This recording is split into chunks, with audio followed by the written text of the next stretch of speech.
morning, good afternoon, good evening, good whenever it is you're tuning in. Welcome to Ticket Price Video Edition. That's right, I am Jake, your co-host, with you as always, and you can actually see me now, and my flannel. I'm so sorry. With me as always, co-host extraordinaire, and the only man who thinks anybody wanted to see what we look like. Tevis at Master Control. Tevis, how are you, sir? Look at this hunk of man right here. Who would not want to see this? Hunk is a good description, like a big slab might be. Yeah, absolutely. You know, it's actually a little chilly today, so I wore my coat. But now we got like the lights on and stuff, and I'm warm. Yeah, So I'm the same way. I'm going to take my coat off. Okay, do it. So I hope that's not too distracting. I'm going to put some like porn music over the top. Oh, I'll do it slower. Yeah, slow down. Slow down. Are you going to take your flannel off? What are you doing? You going to take your coat off? I did. Oh, shit. Okay, sorry. What are you talking about? It's the same. It's obviously different. Yeah, the stripes are a little thicker on this side. Ugh. He doesn't get it. He doesn't get it. So, welcome all to Ticket Price, the only show on the internet that asks the question that matters. Are these movies worth the ticket price? In other words, are they worth your time and money? We're there. We are. We said we'd get a camera going in 2025. Finally. And you know what?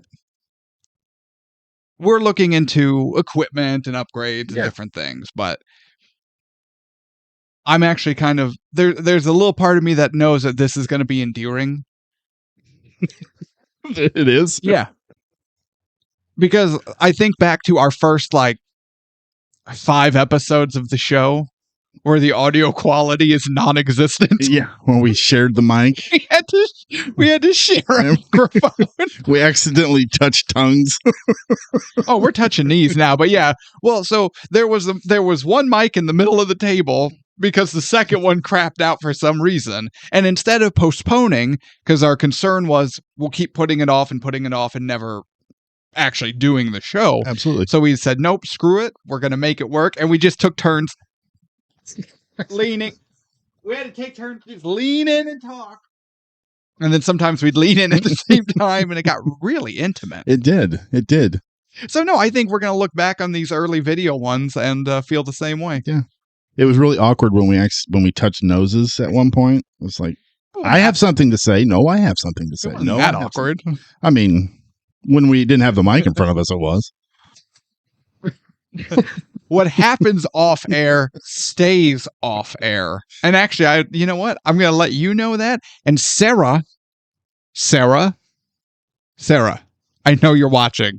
What happens off air stays off air. I feel like I'm missing something.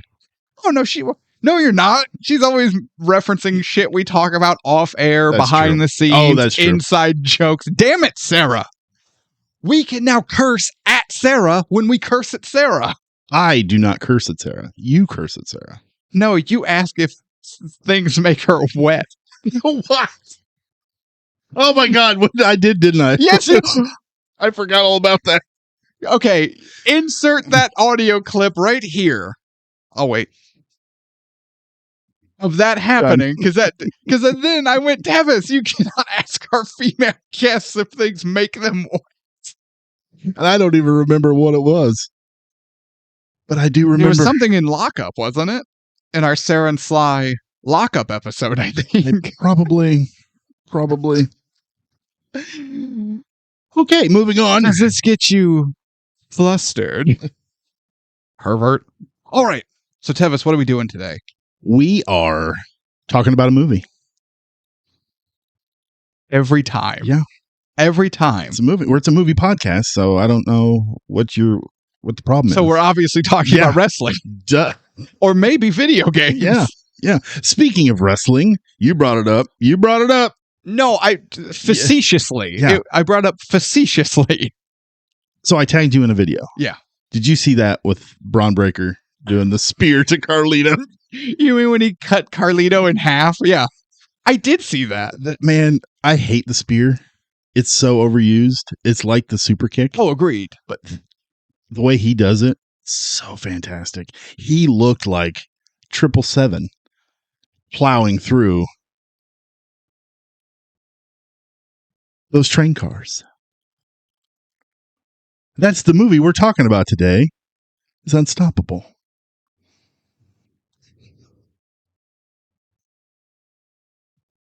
How long did it take you to come up with that one? 5 minutes. I don't believe that. Yeah, I asked ChatGPT. Weird. Stop it. We're not sponsored by anybody. Stop referencing things that aren't giving us money. Well, let me delete the Blue Chew thing I have here. So, okay.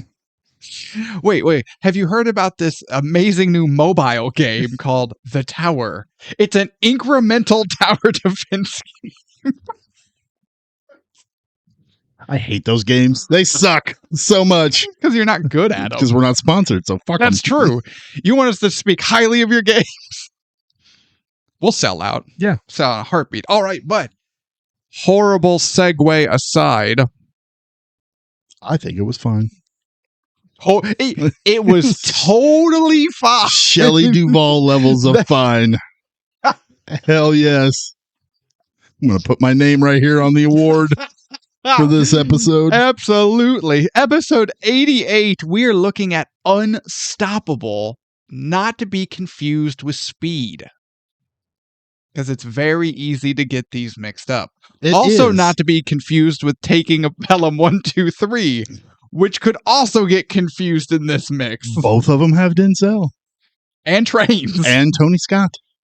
And Trains. And Trains. There's a theme going here. Yes. Wait a minute. How many Tony Scott Denzel movies have we watched? Have we watched? Yeah. Just one. Oh, is it just this one? Yeah, I think so. Okay. I feel like they've done 5 together. Okay, that's what I was thinking. Yeah, because there's this one, Pelham 123, Man on Fire, Deja Vu. And I can't remember the other one. Well, thank you for bringing down the whole show. You're welcome. That's my job. Okay, so they're a big actor-director combo. They were, yes. Are they dead? Tony Scott is dead. Oh, is he? Yeah. I had no idea. Yeah, this was his last movie. Oh. Unstoppable. So he's been gone a while. Yes, yeah. Oh, Crimson Tide is the other one. Okay. That is a fantastic movie. Yeah. At least I think it is. I don't know. I haven't watched it forever. Tony Scott has passed on, but Ridley Scott is still making uncolored grayscale history epics where the perspective is on the part of history no one cares about. Yeah, at like 80 some years old, I think. Yeah. So, yeah, good for him, though. Given that I have watched Napoleon and Gladiator 2 now, I feel a lot like Denethor. If Ridley Scott were to come in here, he'd be like, "You wish it, don't you, Father? That I had taken Boromir's place and he were here in my stead? I need a cherry tomato." Yes, I do wish that. You know, I had forgotten about the cherry tomato thing, and I was happy to forget about the cherry tomato thing. That, if you're of a certain age, there is a huge segment of movie watching audiences. That scene is burned into our brain. It's disgusting, and I hate it. The way it just like blurps, like he bites it and the juice just blurps. It runs down his chin and he doesn't even care. Oh, he gets like a roll or a piece of fried chicken or something and sops it up like Homer Simpson would. Yeah, a piece of chicken. Yeah, he probably gross sumbitch. Why should your singing not be fit for my halls? Nom, nom, nom, nom. We're not talking about Lord of the Rings. Oh, that's all right. We already did. And, yes. I was wildly disappointed. All right. Me too, kind of. Then are you ready to get into this? Let's get into Unstoppable. From 2010. Not to be confused with the 2024 Unstoppable. What is that, a wrestling movie? Like a amateur wrestling? College wrestling? Oh, it might be. I don't know. I didn't look into it. I just looked up Unstoppable and I was like, okay, getting some ratings. I went, wait a minute. That's not Denzel. That's not the right movie at all. It's not the right movie at all. But I fixed it. Good. So if any of this seems, any of my information seems incorrect, it might be the other Unstoppable. Okay. So released 2010, written by Mark Baumbach. That's a cool name. Baumbach. Hell yeah. Directed by Tony Scott. Sounds like an alien race from Star Trek. Damn, Bombachs are back. You know what? I feel that. Yeah. I feel that. I like it. Directed by Tony Scott. One writer, one director. They're not the same person. And no red flags present. No. And Denzel. Starring Denzel and Chris Pine. Yeah. And this is Chris Pine is pretty fresh off of, was it the first Star Trek Yes. he did? Yes, it was. So his star is still pretty much on the rise. Oh, yeah. Yeah. All right. Whew. When I first looked this up, I was taken aback. Okay. Taken aback. Taking a bomb back? I was taken aback. back. And That's so stupid. Hey, welcome to TicketPrice, Tevis. I don't know Is this your first time here? Welcome to the show, because obviously you're not aware of how dumb this is. The budget set me back, and then I got to watching the movie again, and no, it made a lot more sense once we get into it. Okay. Budget made with an estimated $100 million. Damn. This is a $100 million movie. You know what? I could see that. We're going to get there, but that's the thing. At the face of it, you're going, good Lord. Then you watch it. Yeah, I see it. With a worldwide gross of $167.8 million. Okay. So it made money. Yeah, it was the 43rd highest grossing movie of that year. What an odd statistic. I know, right? Number one was Toy Story 3. Oh my God. Toy Story 3 is the best prison movie ever made. Obviously, you overlooked Lockup. How dare you? And Shawshank Redemption, are you kidding me? Oh no, Shawshank's 2. No. Toy Story 3 is the best prison escape movie ever made. Buzz Lightyear gets assaulted by multiple male guards in the shower. They remove the back. There's insertion. It's against his will entirely. Yeah, it kind of threw me off when that G.I. Joe was like, you sure do have a pretty mouth. Like, God damn, Disney. What are you doing? Well, it was more the Pixar That's side. true. They're not afraid to go. That's true. They're not afraid to go hard.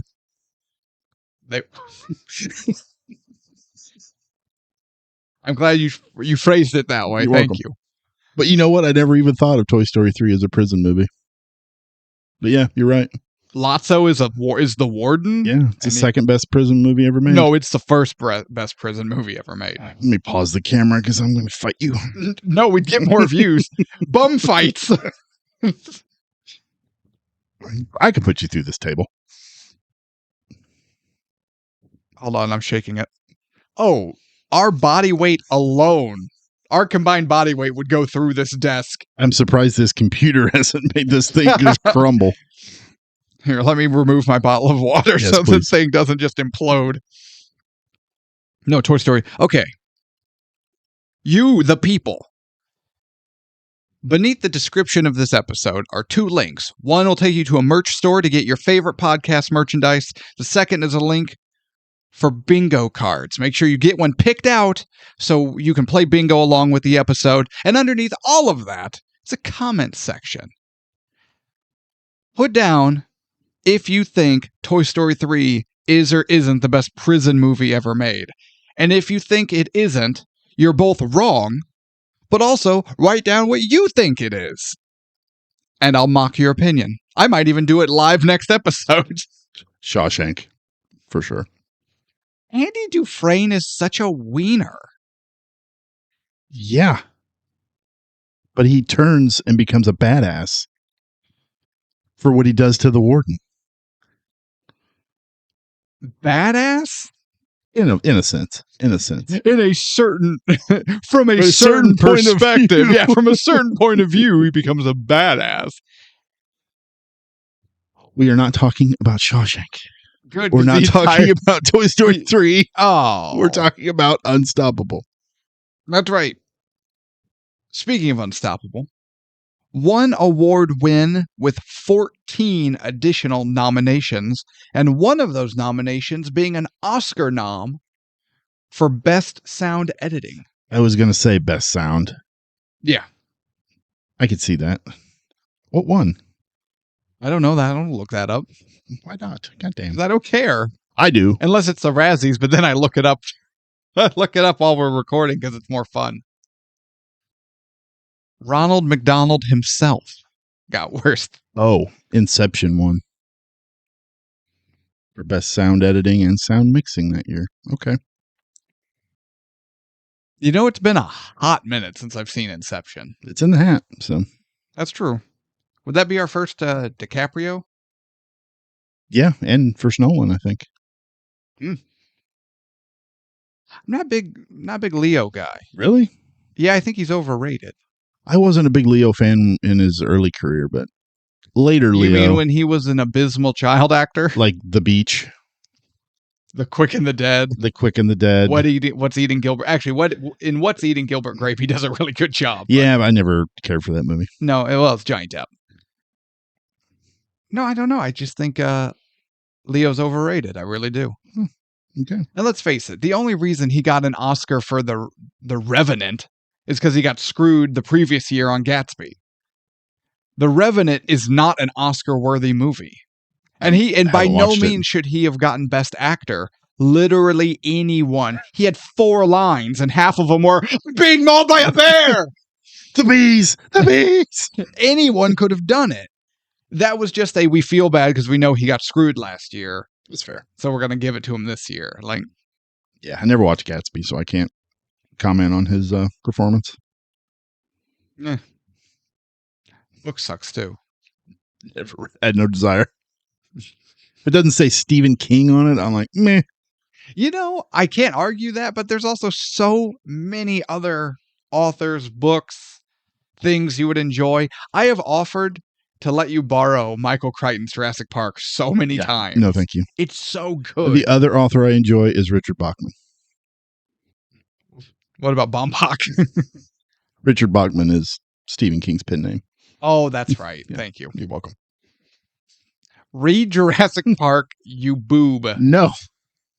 You dullard. I will watch the novelization or read the novelization of Unstoppable. Oh, there you go. Yeah. Yes, nothing says epic train action like reading it. Train go fast. Train go faster.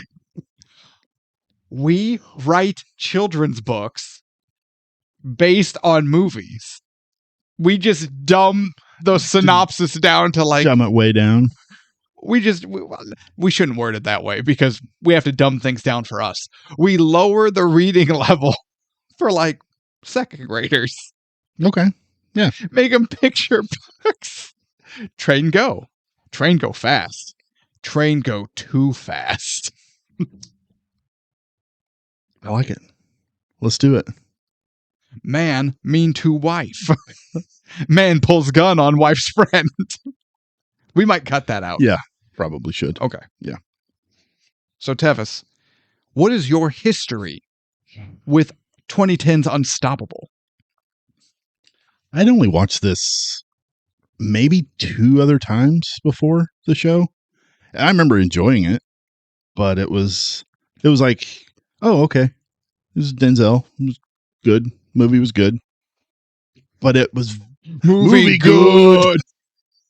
Speaking of dumbing it down, yes, let's get Tevis's opinion on something. But it was, I don't know, it never really stuck with me.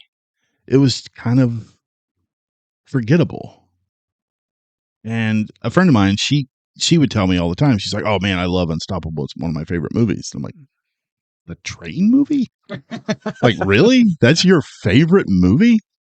She's like, yeah, it's awesome. I'm like, okay. And yeah. And that was it. I was like,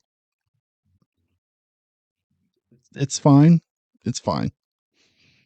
And then when he pulled it out of the hat, I was like, the train movie? Like, okay. But Denzel, yeah. I mean, I'd watch him type on the computer, and that'd be great. Gee Willikers, that would be great. That would be great. That would be just swell. So swell.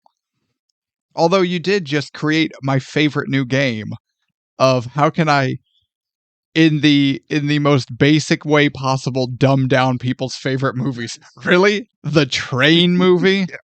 Oh, really? The dinosaur movie? Oh, the flash drive movie? Nobody's favorite movie is the flash drive movie. Oh, really?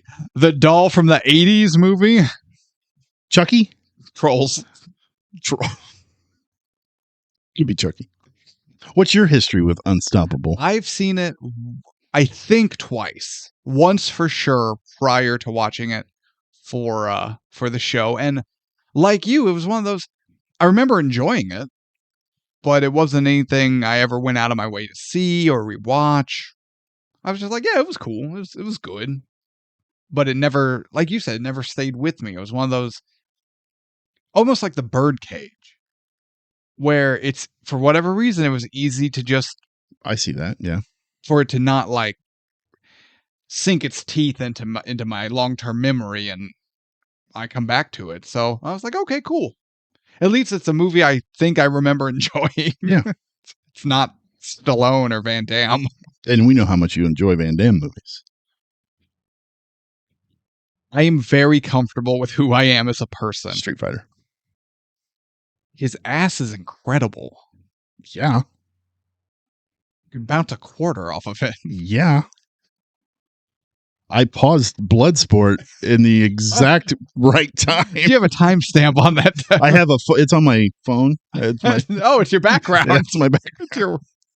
Gets real weird when I answer it in public. Dad, you're getting a phone call. Kid, no! Put that down.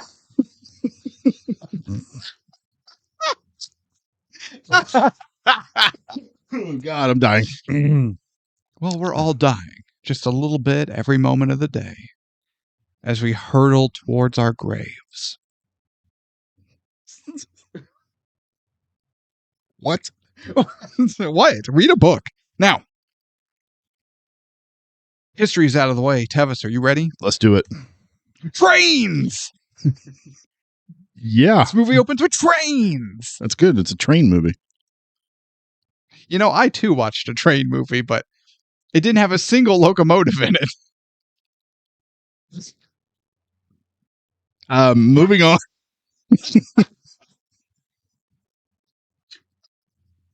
It says here she's going to get on a train. I'm waiting for it, and I don't see shit. This is garbage. I've been waiting this whole time. Not a single locomotive. They've been in this bedroom forever. Did you ever watch The Office? No. At one point, there's a joke where Dwight goes to the movie theater to watch like Bear Attack, but he ended up going into like a Sandra Bullock movie. And he's like, I realized like 30 minutes in I had entered the wrong theater. But I didn't leave because I just thought, you know, I'm not expecting a bear attack, which is exactly when a bear attack would happen. I don't think there was a bear attack in Miss Congeniality. No, I don't think. Yeah. It would have been better had there been. Yes.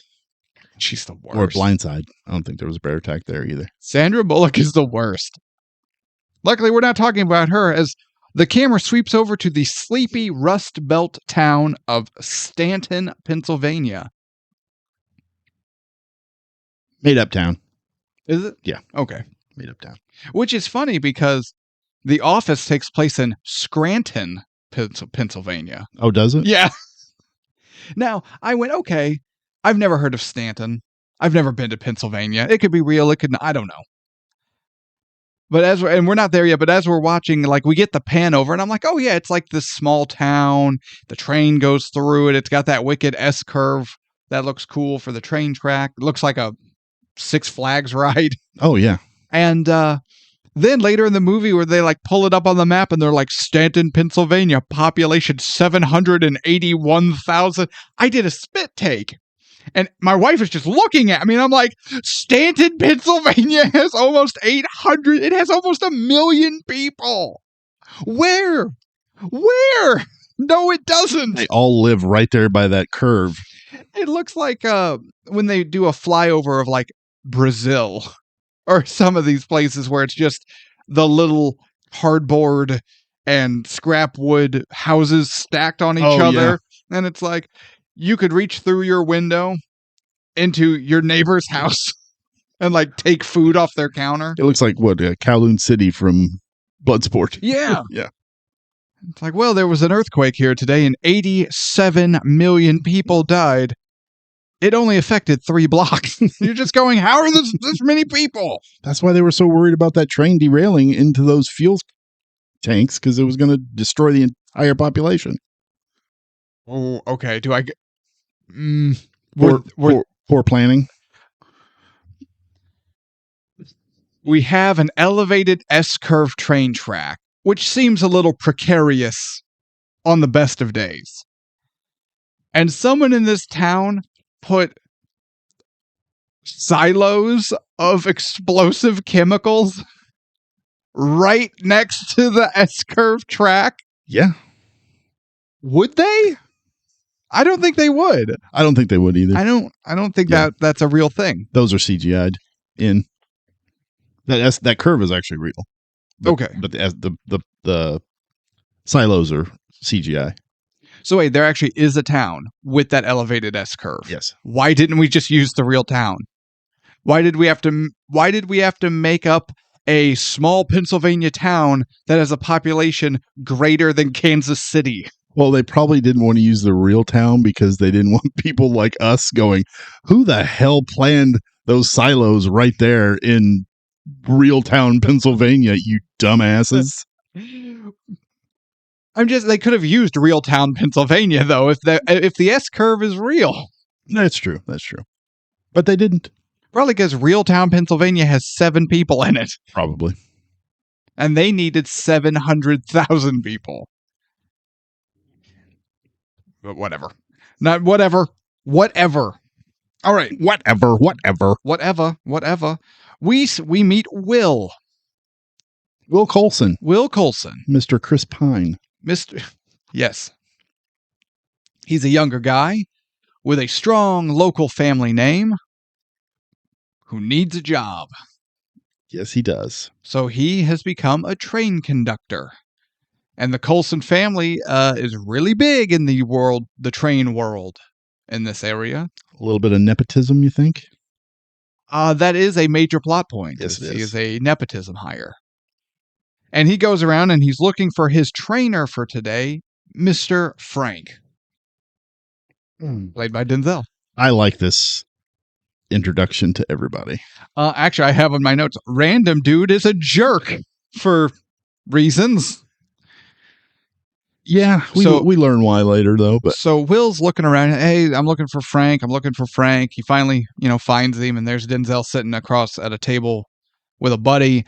And he's like, yep, I'm Frank. Well, I'm Will. I'm going to be training under you today. Oh, that's great. And then the guy that Frank is with just decides to be an asshole for... Yeah, he just keeps staring at him. And he's like, I don't like working in a daycare. I like that Will's like, well, I don't like working in a retirement home. Good job, Will. Hell yeah. Don't put up with that shit. Oh, no, fire back. Absolutely. Yeah, because Will's just trying to work and make money and... He's just trying to do his job and provide for his family. Salty old... I did... We plan on uploading this on the such of like YouTube and things, so I'm trying really hard not to just drop all the F words so you don't have a lot of editing to do. Thank you. I appreciate that. I'm not over it yet. It's like trying to hold in a sneeze. Bless you. It hurts. Bless hurts you. us. Bless you. Fuck. All right. There's one. Okay. Beep.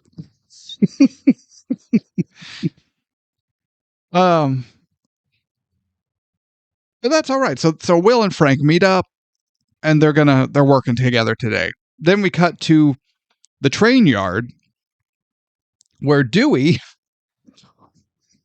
I've never actually met anyone named Dewey. Me either. I imagine that all people named Dewey are like this guy. It's amazing how lazy this dude is. Yeah. But also, I don't know. When I picture Dewey, the first thing or person that comes to my head is the youngest brother in Malcolm in the Middle. Oh. I never watched Malcolm in the Middle. It was okay. Yeah. It was fine. I heard it was good. I just never have watched it. Yeah, we enjoy it. We weren't like, oh my gosh, we got to catch it every week. But, we enjoyed it. And then childhood stardom wrecked Frankie Muniz for a while. Then good for him, he got better. And then better for him, he's become a really prominent race car driver. Yeah, I heard that. So good for him. Yeah, absolutely. Good for you, Mr. Muniz. See, we're not just complete assholes, but going back to Dewey, surprise, Ethan Suplee. I like Suplee? this guy. Suplee, I think. Yeah. I like him a lot. I like him a lot. He's good. And I got to joking with Anna because I was like, this is that era where he and Denzel just did every movie together. John Q, Remember the Titans, Unstoppable. Yeah, and after I watched Unstoppable, I was like, man, I want to watch something else. Just throw it on, while I'm doing chores around the house. So I was watching Deepwater Horizon. Oh, yeah. He's in that. Man, I've seen that. Yeah, Ethan Supplee's in Deepwater Horizon? He plays one of the guys that works in the shack. Okay. And wait, you chose to watch a Mark Wahlberg movie? I don't know why. I was just like, I'll just throw this on. And I don't look at the cover, and I just, in my mind, tell myself I'm watching a Kurt Russell movie. There you go. And it's way more palatable. And I honestly, when I saw Ethan Suplee in it, I was like, I'm not watching a Mark Wahlberg movie. I'm watching an Ethan Suplee movie. That's also better. Yeah. I like Ethan Suplee. He always does a great job. I agree. Underrated? Underrated, absolutely. Not like Ethan Hawke or Nathan Lane underrated, but like definitely underrated. Yeah. Okay.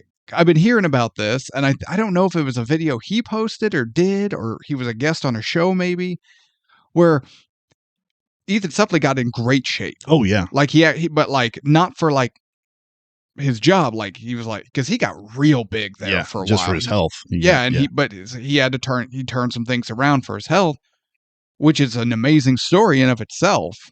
But now they're like, great. But they're like, no, we wanted you as like the slob. So now we're not going to hire you for anything? How is he not?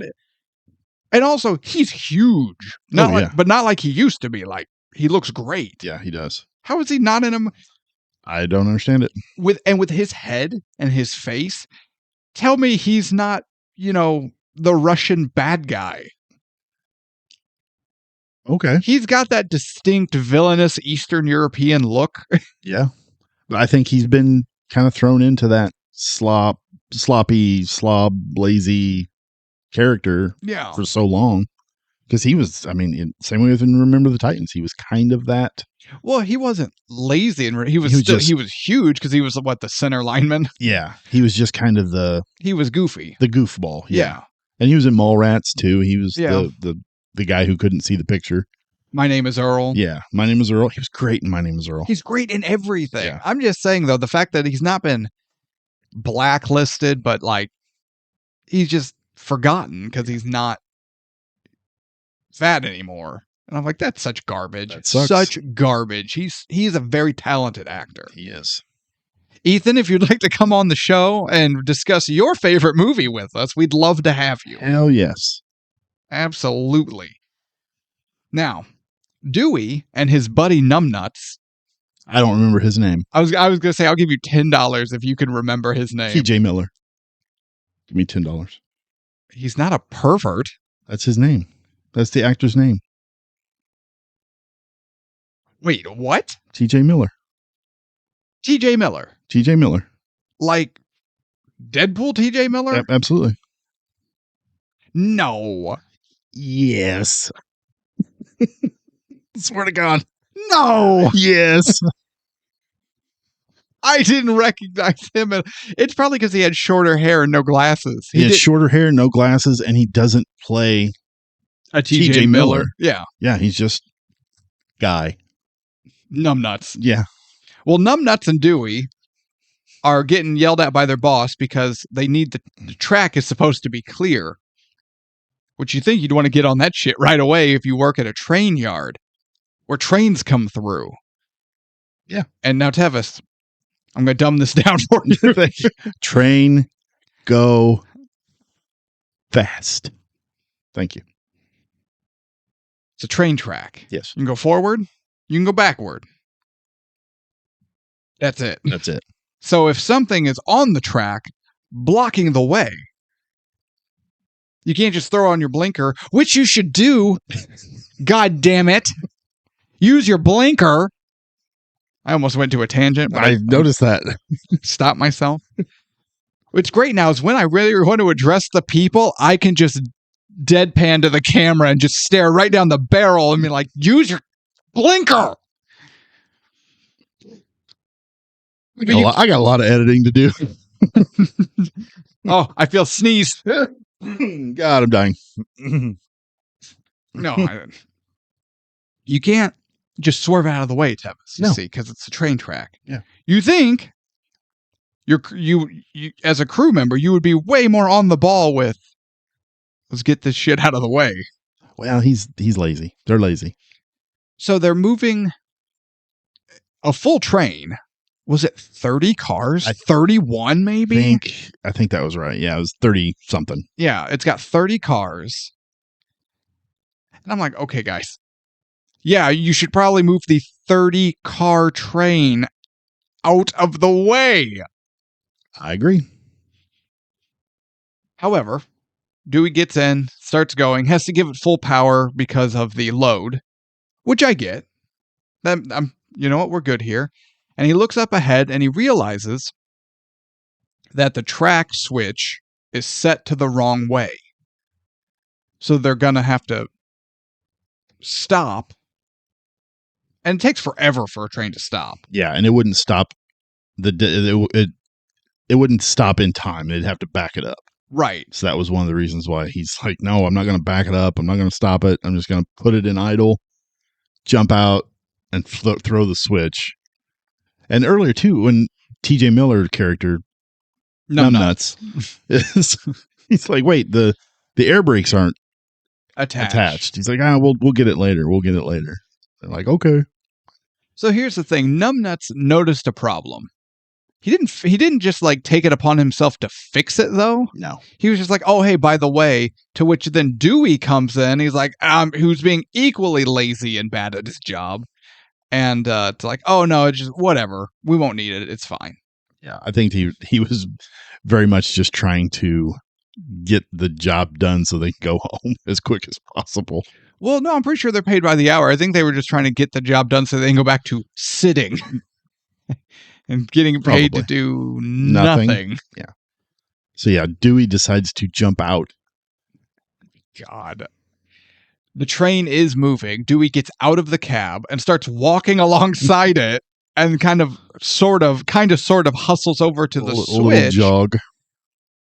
To hit the switch. But after he gets out, he didn't lock the gear shift? Yeah, the throttle. The throttle. And so it bumps out of idle to like back down to forward. And it was at full power. Yeah. Which he also didn't turn the power level down because he figured he didn't need to. It's on idle. Yeah, a little mistake. A little tiny mistake. Big mistake. Colossal mistake. Colossal mistake. And I like this part because it shows how difficult it was to get on the train, even at that speed, because he's trying to catch up to it and grab onto the rail and get back in it, but then he ends up falling and the train gets away from him. Yeah. Like a chipmunk. He does kind of just hit the ground, just kind of like, oh, like kind of, he half rolls. I kind of wish he would have scorpioned. You know, when you fall on your face and your legs come up over your head. I've never heard it worded. You never heard that? Yeah. I know exactly what you're talking about. I thought you were talking about Mortal Kombat. And I was like, what are you talking about? No. Also, I'm such a nerd that when I hear Scorpion, my mind immediately goes to Mortal Kombat. That's fair. That's fair. Unless we're talking about the time my mother and I moved to Arizona. Ugh. And she was like, "Oh, by the way, I got you these slippers." And I said, "Oh, thanks, Mom, but I'm not really a slipper guy." And she goes, "Oh, no, honey, you don't understand. These are hard-soled slippers that you have to wear in case you're walking around the house and a tarantula or a scorpion has gotten inside." And I looked at Mom, I was like, "Where the hell are you moving us to that I have to worry about stepping on a scorpion in my own home?"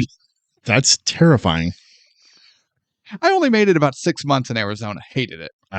Beautiful to visit, but actually my mental health plummeted in Arizona. Hated it. Yeah, you're worried about every step. Every step, some arachnid is going to sting or bite or murder.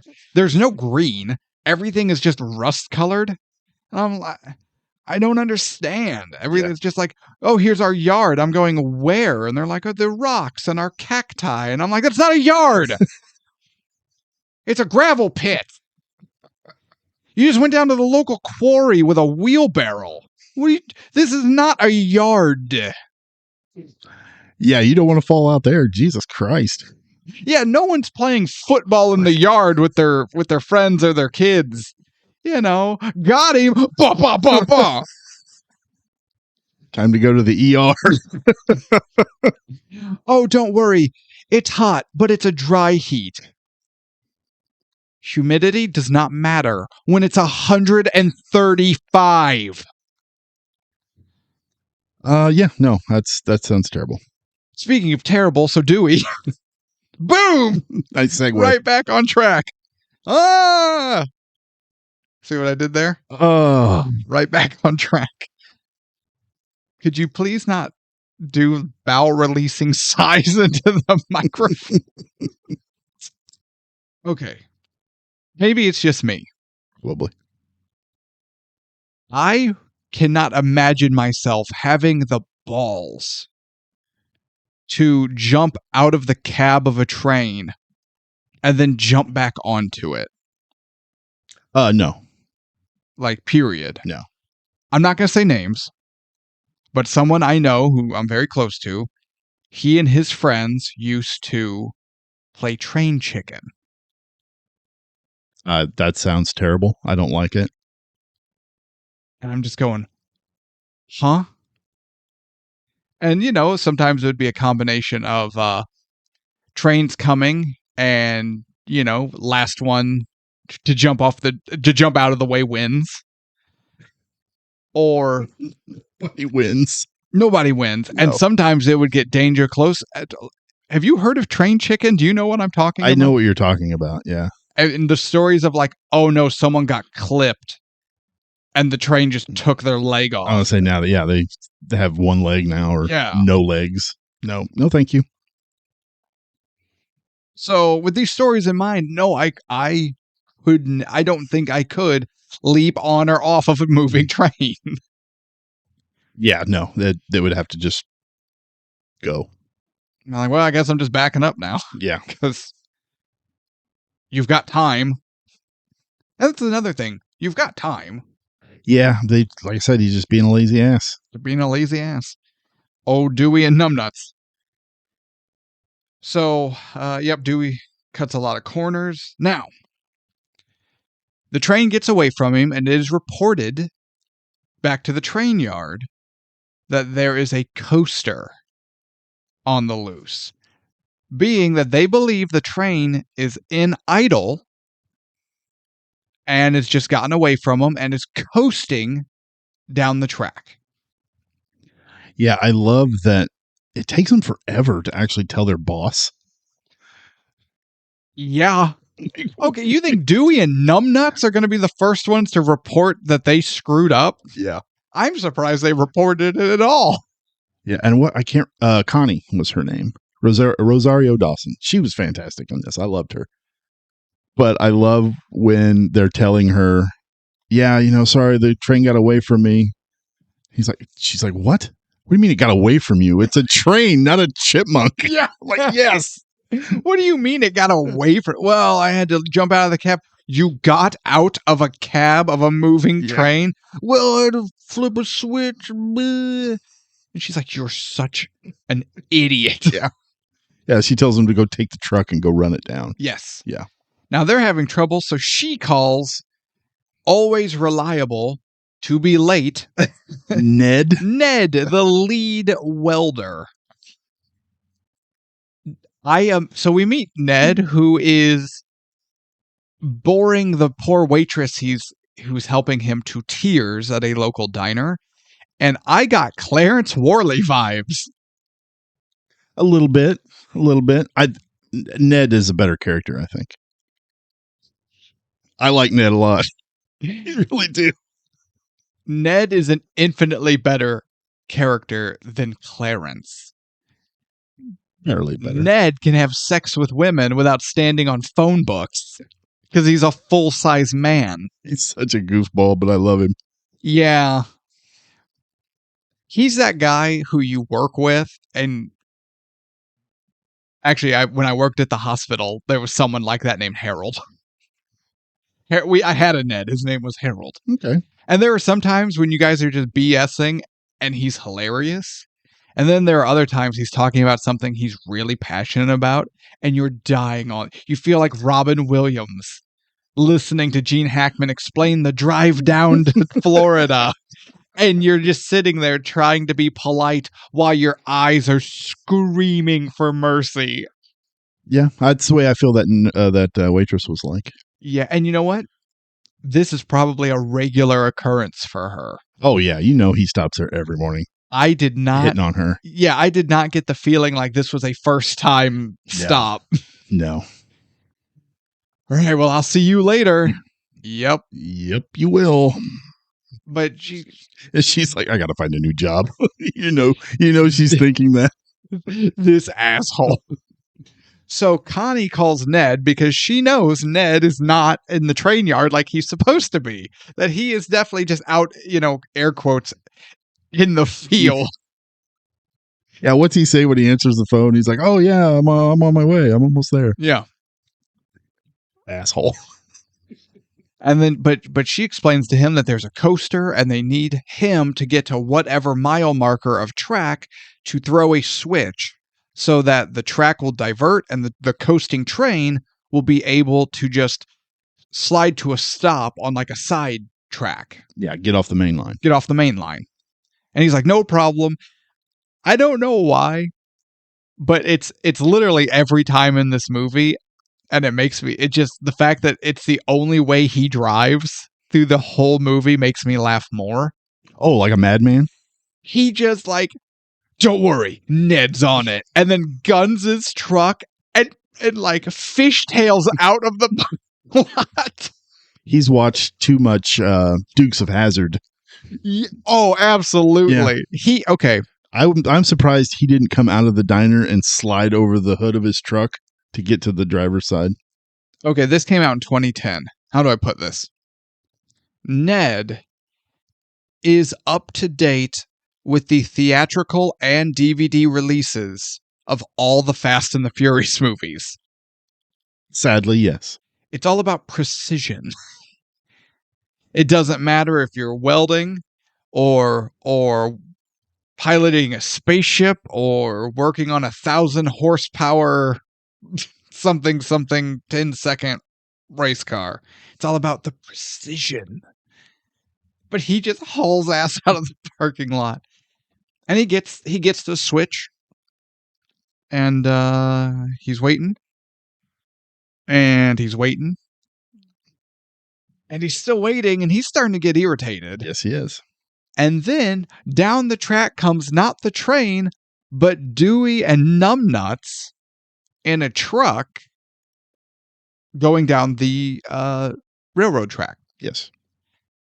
And he's like, what the hell? And they're like, what, did you not get here in time? He's like, I've been here for like 20 minutes. Where's the train?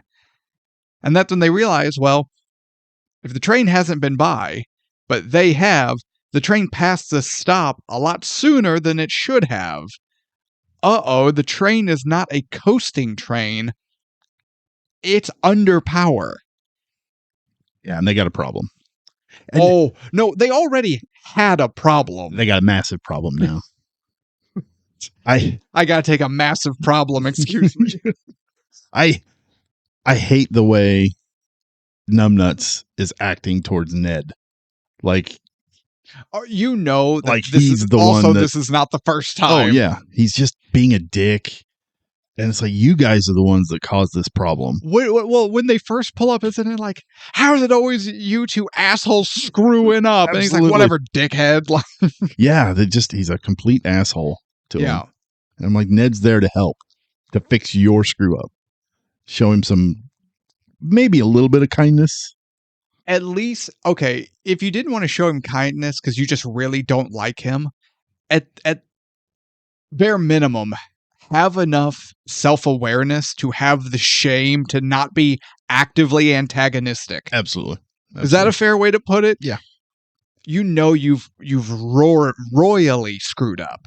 Maybe don't come at him because this is your guys' fault. Yeah, absolutely. They're literally throwing the cell phone at each other. But see, luckily this is 2010, so it was a flip phone. Oh yeah. You know it was a Nokia. Oh yeah, that thing's probably still working. If they had, well, we'll get when we get there, but instead of the train derailers on the track, if they had just unfolded a bunch of Nokia cell phones, movie would have been over. Movie over. Yep. Stanton, Pennsylvania destroyed, but movie over. So all this is going on. We see Will and Frank in the train, and they have good rapport. It's a little awkward, tense. Yeah. Not awkward like, oh, Denzel Washington and Chris Pine are doing a bad job. We live in the real world, okay? In no universe, if you give into the theory of the multiverse, so there's an infinite number of dimensions to represent the infinite number of choices made, right? And so on and so forth. Yeah. 0 of them have Denzel and Chris Pine giving a bad performance. Oh, 100%. There are certain things that you just go, no. Although that's not possible. There is a dimension out there that the only difference between the one we live in and it is that Lethal Weapon 3 is good. Think about that for a second. There's only one dimension where Lethal Weapon 3 is good? There's one dimension where that's the only difference. Oh, I got you. Is that Lethal Weapon 3 is a good movie.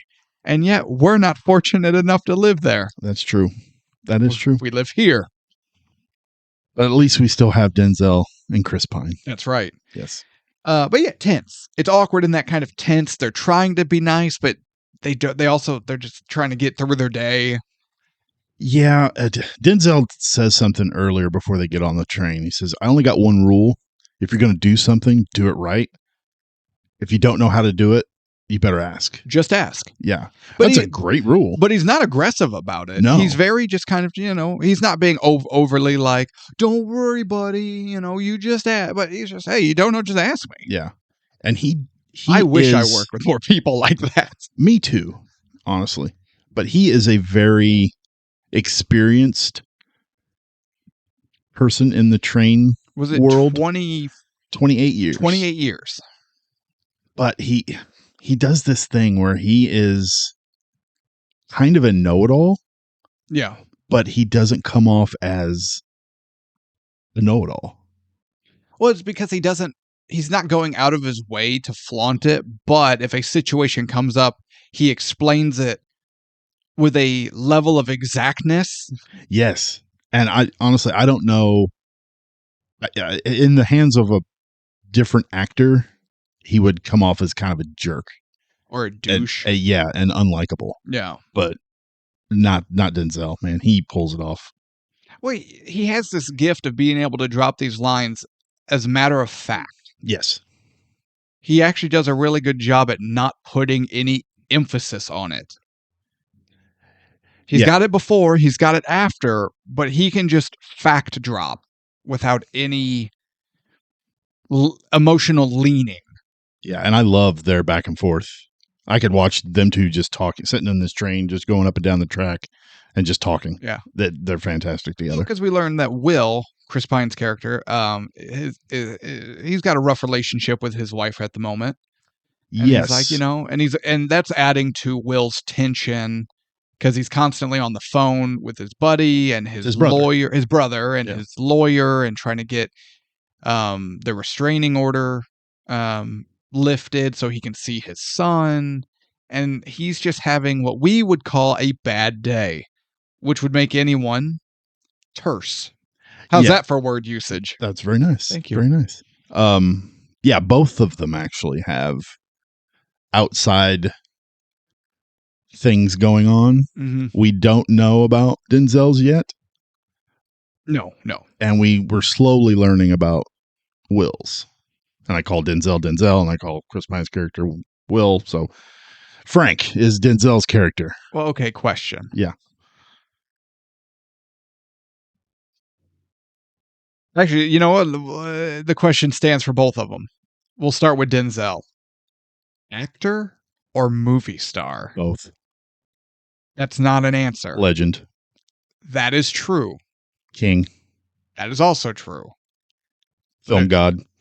Well, relax. Film god. What does that even mean? He's no Steven Seagal. Jeez. He did an entire fight scene without ever leaving the roller chair. I saw that. I don't know what movie that is, but so stupid. Jesus. Put the cake down, Steven. No, at this point, eat more and just.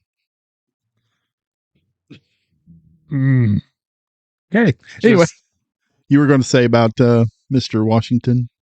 My wife and I recently watched the remake of Magnificent Seven. Same. That might be her favorite Western. Really? Yeah. Have you shown her Tombstone? Repeatedly. Okay. Just wanna. Well, how do I put this? She likes the team up and all the wild characters. Just the mishmash of misfit characters coming together for the greater cause. Yeah. So you've got the black warrant officer, right? Warrant deputy. And then you've got the racist Southern gambler, and you've got the Confederate sharpshooter, and you have the House of a Man. Well, no, I was talking about is he Korean? Oh, I know his sidekick or whatever. Yeah. His handler. Goodnight's handler. Yeah. With the knives. And then, Vincent D'Onofrio, who also is in my underrated list because he's fantastic. I agree. But yeah, it's like the big mountain man trapper, and then you've got the outlaw, the Mexican outlaw, and just the hodgepodge character. She loves that. She eats that stuff up. I agree. I mean, that is a good movie. And then she was like, was it like that in the original? I was like, in the original what? She's like, in the original Magnificent Seven, and you had like Denzel's character and you had that guy. And I went, oh no, because that movie came out in the 50s and it was Yul Brynner and young Charles Bronson and a bunch of white people in a black and white Western for white people. I don't know if I've ever seen the original, honestly. It's very white. Yeah, I can see as you would expect it to be. That's fair. But Denzel is the same character in Magnificent Seven as he is in Unstoppable, as he is in The Equalizer. Kind of, yeah. There are subtle nuance differences, but he kind of is just Denzel.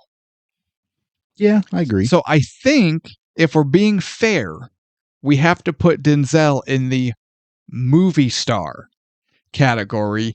He's just one of the very few movie stars who genuinely can act his nuts off.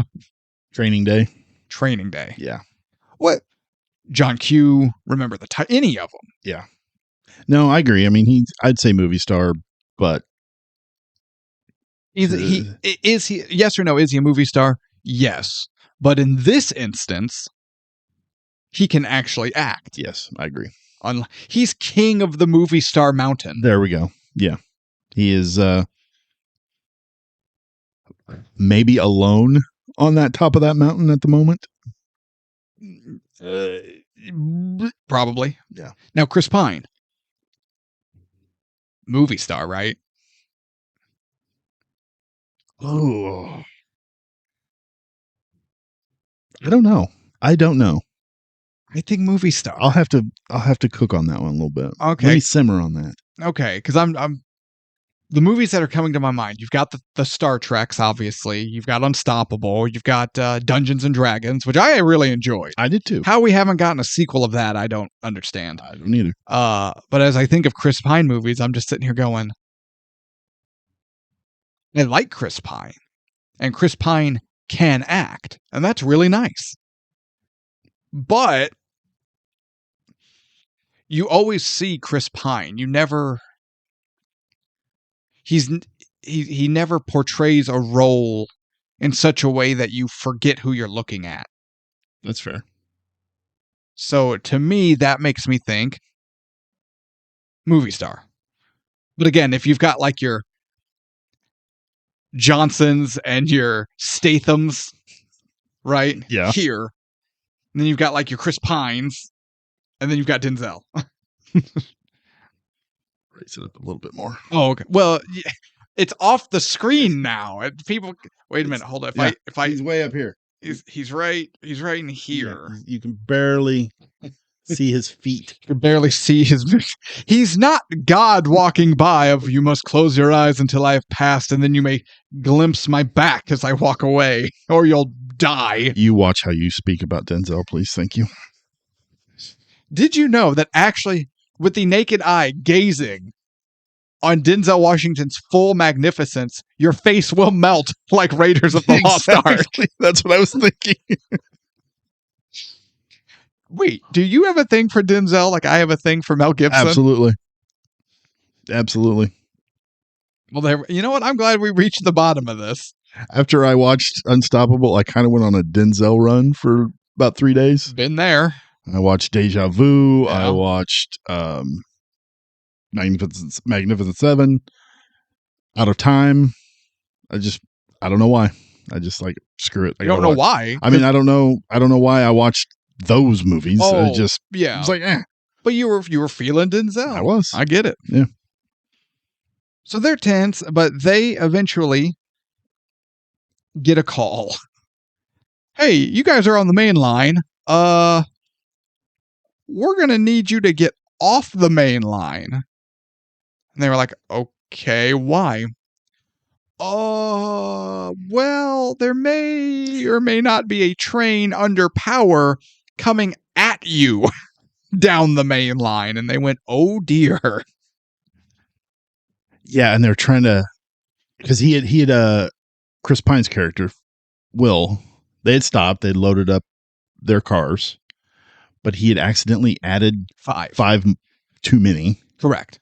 He didn't pull the right pin. Correct. So instead of only having a load of 20 cars like they're supposed to, they've got 25. Yeah, so that causes a problem. They can't get off of the main line on the, what is it, the rip track or... Correct. And this movie does something, I don't know how they do it, but it works. Filmmaking? They just talk all this train jargon like we're supposed to know. But we know. Yeah. Like, I don't know what the fuck a rip track is, but I know what it is, as they're talking about it. I'm like, of course. Yeah. Yeah, get off this train, get on the rip track. What are you doing? Because Mr. Bomback does such a good job writing this movie that we as the audience don't need to know the jargon, but we can piece it together through the context. Yeah. And actually, this is something really important with writing. It doesn't matter if you're doing a screenplay, a novel, whatever it is. Jargon is actually, there are classes about jargon.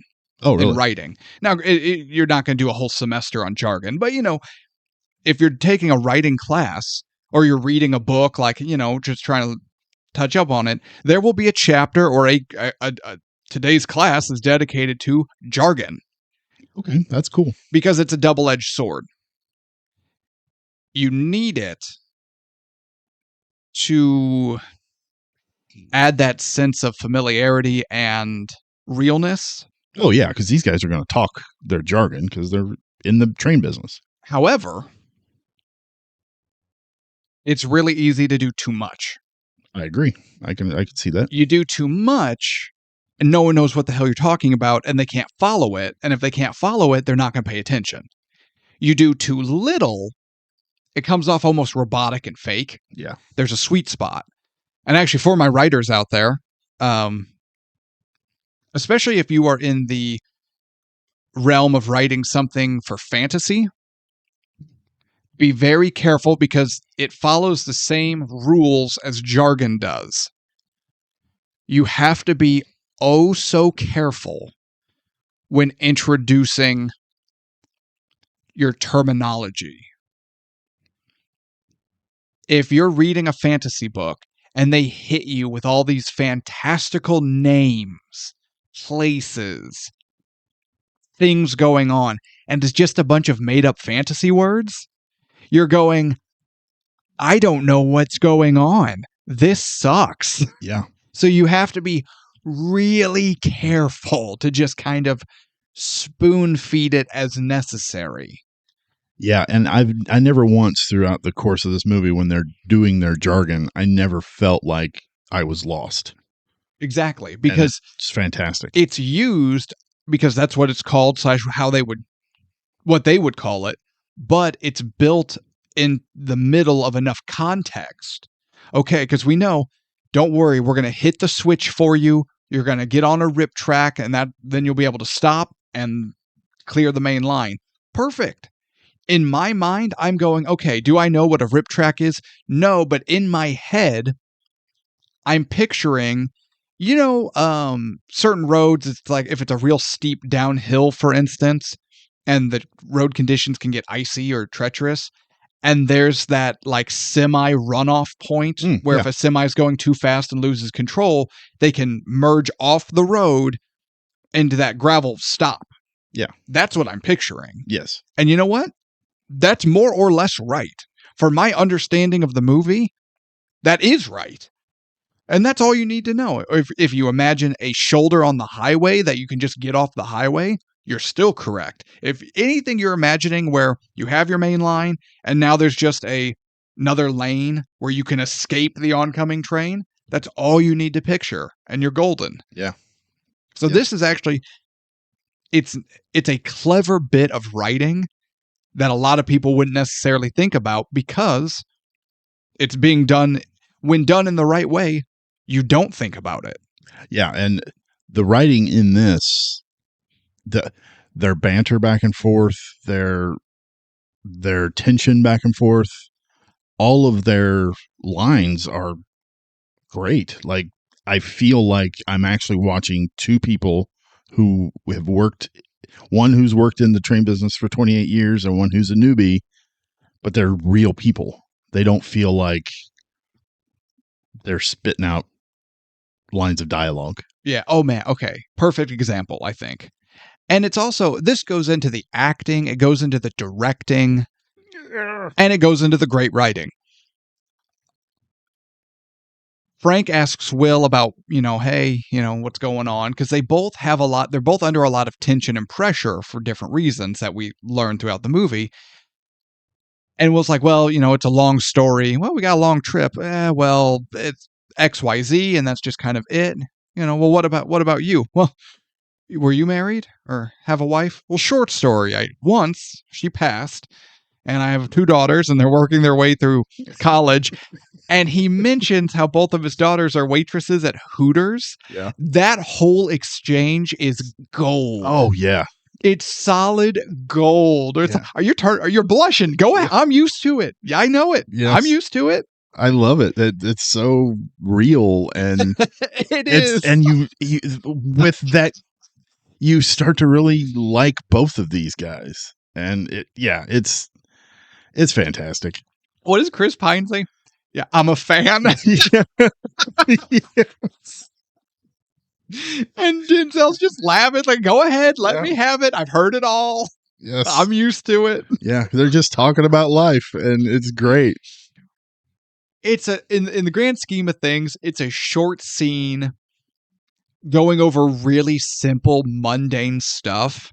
But when it's written well and it's directed right and it's acted beautifully, you now like and have sympathy for the two main characters. You've now more than ever set them up for people to care about and root for. And how many times have we talked about movies failing to do that? Oh, all the time. All the time. Yeah. And they do it. It's quick. You don't have to have a long drawn out explanation of their lives. It's just those two together sharing a laugh and learning about their life, and it's great. I think it's fantastic. And I think that's the secret. What you just said there is the secret to creating those sympathetic characters that your audience feels for. What were they doing? Nothing. What were they talking about? Nothing. Did it pertain to the movie? No. No, not at all. It was a short, simple, real conversation that you could identify with as an audience member watching this movie. You can identify with these guys. You can maybe see yourself in them, see a buddy in them, and you feel connected in that moment through nothing. Yeah. That's the secret. Is this isn't about trains. This isn't about Will replacing Frank or the divorce or the separation, whatever it is. It's got nothing to do with anything. It is a short, humorous, yet still emotional conversation, a real conversation. Yeah, and it's more writers need to watch this movie. This scene, at least. Yeah, this scene. Yeah, you know what? Actually, more writers and directors need to watch this movie for sympathetic characters and tension building. Oh yeah, because that's all this movie is, and I love it. But getting back to it, they being Will and Frank are given two options. Closer to them is the rip track where they can get off the main line. Farther ahead, closer to the oncoming train, it'll be a bit of a race, is an actual switch and a side track. So not like the emergency rip track, but like they can actually merge onto a full track and get off the main line. Frank says, "We're too big. We don't have enough time to stop. We will not fit on the rip track." He knows if they go for the rip track, they're probably going to wreck. Now, Will is arguing, well, no, we need the rip track. That's the safer option. Which at the face of it, Will isn't wrong. No. And he's not being a douche. He's not being uppity. He's disagreeing / not full arguing, but a little arguing, but in a believable way for a decision that makes sense. Yeah, because he's the conductor. He is in charge. Correct. Frank is just the driver. /trainer. Yeah. Yes. They never make it feel like, because they disagree all the time. Yeah. They have this back and forth, but they never once do I feel like Frank is talking down to Will, and I never feel like Will is trying to assert his leadership, his power as a conductor. Right. They're very cordial as far as how they handle the situation. They're never, this is the way it's got to be done. I'm the conductor. Oh, yeah. Yeah, it's very, very done very well. And it also helps. And again, you know what? Right, you're right. Writers should probably watch this movie. They're in a situation with two options. Will thinks they use the rip track. Frank thinks they risk it and get to the main line. Not the main line, but the main off track. Yeah. We as an audience member get both options. both seem like the right call. There's no glaringly, obviously stupid decision that some character is pushing for reasons we can't understand, because the thing they're pushing for is so dumb. Oh yeah, there's none of that where it's like, we have to do this decision, even it's stupid, but it moves the plot forward. And we're just going, why? Yeah. Why are you doing that? Why do you need to do that? What if you do literally anything else? Anything else? Yeah. So no, that helps a lot. Is now we as an audience member get both choices, so neither character looks like an idiot. Yeah, even though it is Will's fault why they can't fit on the rip track. True. So that is true. So they push ahead, and again, I love how pretty much all we see are Will and Frank's point of view of they're going down the track. And then it cuts to Connie at the rail yard watching the map, watching the big board, the train board. Yeah. And you see the two lines getting closer and closer and closer. What are we looking at? Nothing. Not really. Oh, yeah, no. And yet the movie has done such a great job building up the stakes. And so now they don't have to show that much. If you set your scene the right way, the tension is there and you just milk it.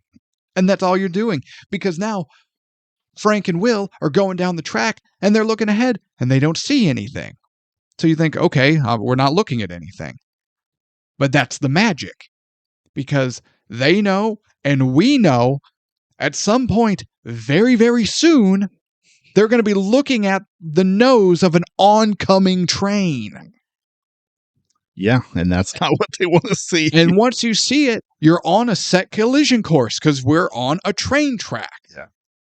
So there's this, we're all waiting with bated breath for the inevitable.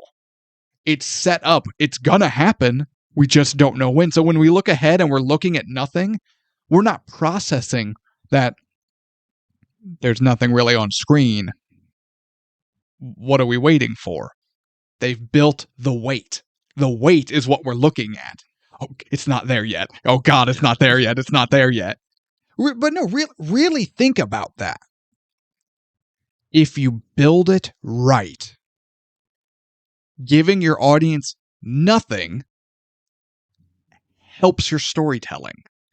Oh, yeah, I see that. Yeah. It's Alfred Hitchcock. He's got that famous quote, "There is no fear, there's no scare in the bang. The fear or the scare comes in the tension leading up to the bang." I like that. Stab. Oh, that guy just stabbed that person. There it is. But if you milk it and you build it up and you see, Norman Bates come into the bathroom and what's-her-face is in the shower and you see his silhouette coming up, you see the knife come up and you're going, oh my God. Yeah. And then you see the curtain draw back, she screams, and then the knife comes down. The fear is in the buildup. The actual stabbing, as weird as it sounds, is the catharsis. I like that. The tension has been built up, and then you need to end it so your audience can relax and you can get ready for the next buildup. That's where we're at right now. The tension's building, and there's nothing on screen. So they're going, when all of a sudden, there's the unmanned train. 777 is coming towards them as they are booking it as fast as they can to get to the switch line. So we skipped a part where... You're not talking about the kids, are you? No. Okay. Actually, I should mention the kids because Anna made a really grisly comment about it. What? You go ahead. So Connie is talking to her boss, Mr. Galvin. Yeah. He looked really familiar. Why? He's been in everything. Like He's one of those He's guys. that guy. Yeah. Yeah. So he has told Connie, well, we have a plan to stop this because their attempt to have Dewey and Numbnuts stop it failed. Because Numbnuts is hanging out of the side of this truck trying to jump onto this train, and it's going way too fast for him to jump onto this fucking thing. And then the door gets completely ripped off by the pole. But anyway, so the corporate guys step in, and they think they're going to save the day and fix it. And things always just get so much better when corporate gets involved. Yeah, absolutely. And I love that the movie does this. It shows how kind of out of touch with everything they are. They're contemplating, we can't derail it, because Connie even says, hey, we're out in the middle of nowhere. We can derail it and save this whole problem, save lives. We're going to lose money, but they're like, oh, we can't do that. It's cost this amount of money, blah, blah, blah. But the only thing that they're going to lose is the train. Yes, but because it's pulling 8 cars of, what's the chemical? Something phenol. Phenol, yeah. Molten, is it molten phenol? I think you're right. Yes, that's what it is. And so you got all these guys in a boardroom.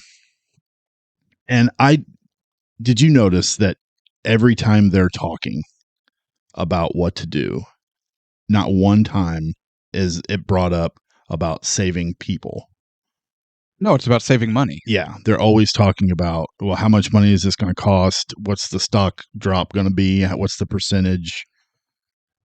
And so they come up with this plan, Mr. Galvin does. They're going to put a train in front of it to slow it down. Mm-hmm. And then they're going to drop a guy from a helicopter onto it and then stop the train. Yeah.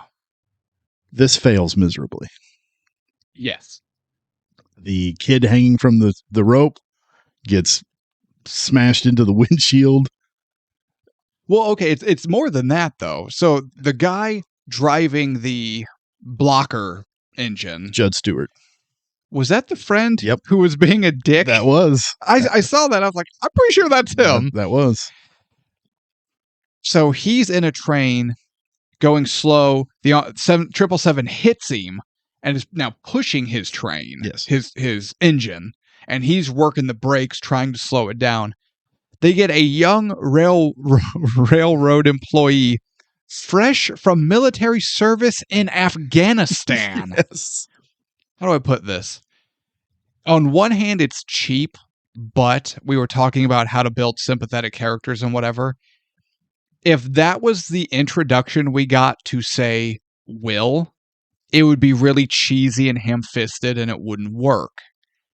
In this, we meet a less than minor character who gets no dialogue. He gets no lines. Oh, he gets one. He said, "Oh." He goes, "Ow." He goes, "Ah." So, shit. I have to sneeze. But in this, his character is introduced through a live news coverage of the event from a reporter who is spouting off facts the way a reporter would. So the line or the description of the character gets a pass. Because you're like, well, yeah, that's something they would talk about. And now it also makes sense. Well, how would a railroad employee have the experience or comfortability to dangle from a helicopter? And you're like, oh no, he was an Afghanistan Marine. He's probably done something. Oh yeah. He's come out of helicopters before. Yeah. So now the scene makes sense, but also, do you not feel for this kid? You're like, man, he just got home from Afghanistan. Oh, yeah. He's just trying to work the rail yard, and now he's got to do this? You feel bad for him. Yeah, and you hope, he's not going to be successful because it's a movie, but you hope he is. Yeah. And then when it goes wrong and he flies off the top of the train and then smashes through the window of another car. Oh. And it's really simple, but just the image of them aborting the mission and the helicopter pulling away, and you just see his limp body unconsciously dangling from the cord. How brutal is that? Yeah. It's that whole thing was fantastic. I loved it. The stunt looks amazing. It does. And amazing. But then they try to get Judd's train off the track and lead the other one onto it, but he ends up 777 ends up smashing into him and derailing him. He derails. Also, and the train blows up and kills him. They're going, Jed, bail. Anna and I look at each other. We go, bail? Where the hell is he going to go? Or not even that. How do you bail out of a train engine tipping sideways? You just hold on and pray. Pray the diesel gas doesn't explode. Yeah. Well, it did. Yes, it did. And Jed died. Yes, he did. Oof. And this was Galvin's plan. Yes, it was. And he did not feel the need to tell Connie what the plan was going to be. She had to find out on the news. Correct. Yeah. So now, to save money, Mr. Galvin and all his bosses and coworkers, this was his idea and they went with it. And now they watched his plan lead to at least one employee death live on the national news. Yeah. And I love they're in the boardroom talking about what they're going to do. And they call, I'm assuming he was the president of the company. On the golf course? On the golf course. Yeah. And I don't know what it is. Just that scene with that guy talking on the phone and all of his little buddies in the background playing golf and having a good time. You want to run him down with a golf cart. Absolutely. Absolutely. You're just going to jackass him over with a golf cart. He's just like, well, what are we looking at? What's the loss? Oh, it'll be about this much dollars and this percentage. But Mr. Galvin has a plan. He goes, do it. Okay, we're going. And I'm like, screw that guy, man. Yeah. Screw that guy and all of his little friends. You hate everyone in an office in this movie. Absolutely. Just like real life. You hate everyone who's sitting in the office. You just hate them. And their ideas, 9 times out of 10, are this. Yeah. Are derailing a train and killing a guy and leaving some poor Marine. Not only derailing a train, they derailed the wrong train. Yeah, exactly.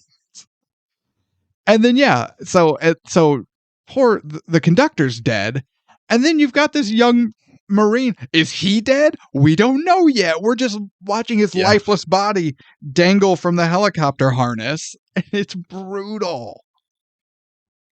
At one point, there is a bit of tension because we know that there's a class field trip learning about trains. Yes, and they had to pull off onto a rip or whatever. Barely making it.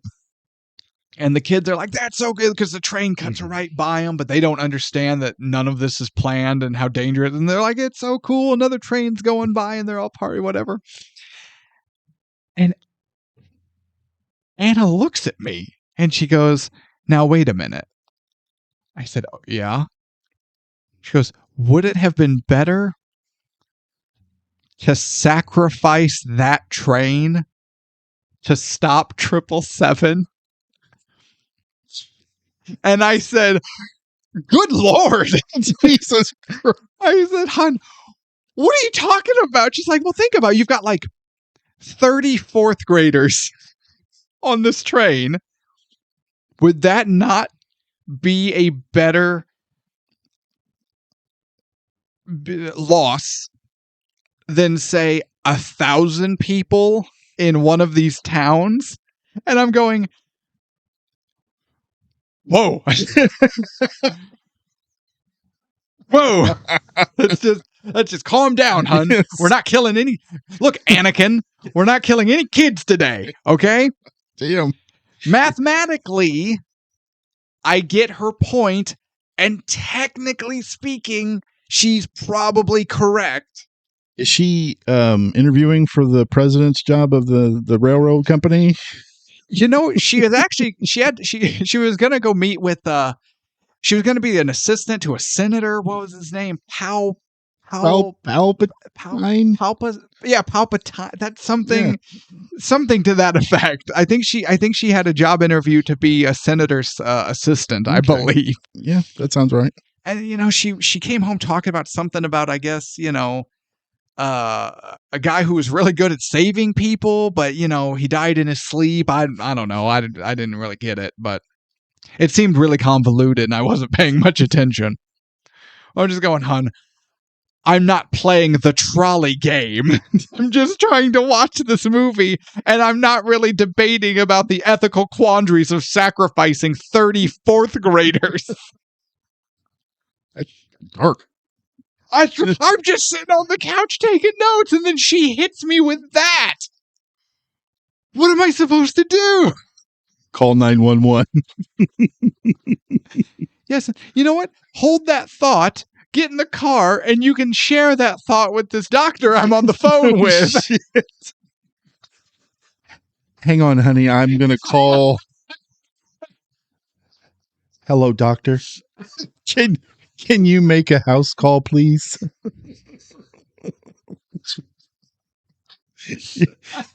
Yes, bring the jacket. Gonna look like the guy's trying to restrain Michael Myers. Oh my God. Oh, yeah. I had just remembered. I was like, oh no, I got to bring that up. Hell yes. Hell yes. Next time you can see Anna, be like, so wait a minute. Do we burn the dinner, or do we save the dinner and we sacrifice the fourth grade class? Yes. Yes. These are the quandaries we grapple with every day. So yeah, so they make it to the track. Back to Will and Frank. Yes, nose to nose, head to head. 777's coming, but they make it to the side track, the switch track. They're off the main line. So the movie does something else again, and it's in the writing of it. They're, in theory, we believe that they're safe. Everything that's been leading up to this point, if they make it there, they're safe. Do you know what I'm about to? I think so. Then they make it to the switch track. We're supposed to be able to exhale that sigh of relief. They made it. When all of a sudden there's a real short and sweet line that's given to Will and Frank from the rail yard. Do you remember what that is? I'm not sure. Remember, guys, you've got to get at least 10 cars on the track. Yeah. To not derail, they not only have to make it to the track, they have to get 10 cars deep from their own train to have the weight to withstand the collision with the other cars. Yeah. So now we can't even exhale because we're going, oh God, are they 10 cars in? What happens? Then 777 hits the remaining cars on the track and they it's fantastic. Not explode like a fireball, but they just erupt in a fountain of twisted metal and scrap.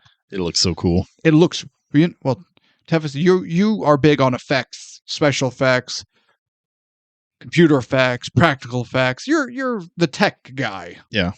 Why did this look so good? Because it was real. Because they drove a train through train cars. Absolutely. And it's like earlier too when they hit that horse trailer. Oh yeah, I forgot about that. That was so cool. And because they did it. I love the shot. And I forgot to talk about this one earlier, but in the train or on the train tracks is the horse trailer.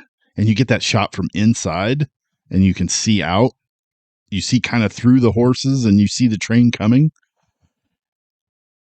And I'm like, oh man, are they going to hit these horses? Mm-hmm. I kind of wanted that to happen. So I'm watching this movie with my wife. Yeah, at least I wasn't like, and please hit the train car with the children. Well, no. So I'm watching this movie with my wife, and we get to the shot you're talking about, and then it cuts to the people trying to wrestle their horses out of the trailer. To which my wife goes, "I'd leave those horses." I'm going, "Hun, what are you talking about?" She's like, "That train's coming. I'm leaving those horses. We don't need them." I'm going, "Anna, I'm not shocked. stop killing things with trains. What are you doing?" And She just, if there was a way she could put a living being in front of the train that wasn't herself, she was all on board. yeah, the train, when they try to use the train derailleur, she's like, you know what? I knew that wasn't going to work. But if you would have laid down 30 children on, Hear me out. yeah, Round up the local orphanage. Tie him to the tracks like an old West villain. perfect. I'd leave those horses. Hun, we're not talking about them. Stop it. Oh my God. But you know what? There's a reason this movie cost $100 million, because they made a train movie with actual trains. Yeah, where they actually derailed a train. This is why the movie works, right? Oh, absolutely. The decision to spend the money and use real trains is why this worked. Yeah, I watched a little bit of a behind the scenes thing on this. The train was real. They did like car extensions, CGI. So they made they added a lot more. And then the scene where they go around the curve, that's CGI'd. And now there's a camera angle where you can tell. Yeah. But it's not egregious. Yeah, but pretty much everything else is like in camera. Yeah. It's phenomenal. And this goes back to, again, we've talked about with other episodes. 9 times out of 10, practical looks better. Especially in 2010. Yes. 10 out of 10 times practical looks better in 2010. I agree. And that's how they did it. If this had been green screen tracks with CGI trains, it would have never got off the ground. Oh, I agree. This movie would have failed so hard. I agree. But they didn't. So the shots of destruction, the shots of tension as trains are bearing down on each other, well, they actually are. So it looks great. Yeah. So they, Will and Frank survive. Their train survives. Also, okay, at this point, I don't think the extra 5 cars that Will left on matters. Not now. Like, 777 hitting the back half of their line. I really don't think the extra 5 cars mattered at that point. When 777 hits, I don't think it just hit those last 5 cars. No, I don't think so either. I don't think so either. I think it was a little closer than that. And you know what? I don't think anyone's going to talk about that. No. I don't think anyone's going to be too worried about, well, this rail yard's missing 5 cars. There's pieces of them up the road. But I don't think Will's going to have to worry about getting chewed out about that. I really don't. No, I don't either. Yes, manager, I did miscount the inventory and we're missing some boxes. But also, the fire wiped out all the other boxes we did get. So, yeah, what are you going to do? What are you going to do? So Frank hatches a plan. Everything has failed. But if they throw their train in reverse, they can connect to 777 and then gun it the opposite direction to slow it down enough for someone to get in the cab of 777 and shut it off. Yeah, because Frank has talked to dispatch and they say that they're evacuating one of the towns on the route to, was it Stanton? On the route to Stanton. Yeah. It's like Arklow or something like that. They also told him that his friend had just died in a horrific explosion on national television. Yeah. So they tell him that they're going to evacuate the town. He puts 2 and 2 together that they're going to derail the train. And when 777 goes by, he says he saw that the knuckle is left open so they can attach to the train. Mm-hmm. And him and Will get into this argument about, well, they're going to derail it, so why don't we just let them derail it? And Frank's like, it won't work. It won't work. It's too big. It's too fast. It's going to blow. It's just going to go right over that derailer. And Will's like, it's called a derailer. It's like, I don't care. It's not going to work. So that's when he makes a decision to do it. Will's like, I'm not going to do it. He's like, well, okay. Ask your wife how she feels about that. And Will's like, oh, son of a bitch. Yeah. He goes, okay. He's like, wait. He goes, if the derailer doesn't work, what are the odds that it gets to Stanton? And Frank's like, well, you saw it. What do you think? So they decide. And Will immediately went, wait, but we put all those explosive chemicals next to the track.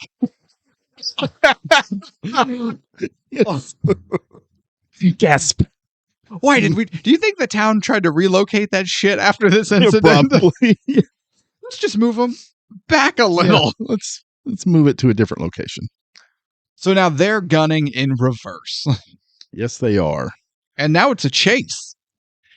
I really like this moment where Frank's on the radio with Connie. Mm-hmm. And he doesn't know that Galvin is on the call as well. And he says, those idiots in corporate or something to the effect of that, they think that this derailer is going to work, but it's not. And he's like, Connie's like, yeah, Mr. Galvin's on the call too. You know what? At that point, F him. F him. Yeah. But he is like, I just said worse. I promise you that. Oh, I know. I'm driving this mother backwards to catch that mother. Because some stupid mother. Oh, it'd be way worse than Frank really holds it together, if I'm being honest. He does. But Galvin is very much he's better than me. Yeah, he's very much against them doing what they're doing. And he tells them, you guys stop or you're fired. And that's when we learn that Frank has already been fired. He got his 90-day notice 70 days ago. 70 days 70 ago. Some days ago. Forced early retirement, half benefits. God. Yeah. And they're doing this. They're forcing all these older guys to retire because they're making a lot more money than the new guys that they can bring in, like Will. And man, when you learn that, I'm like, what a shit move.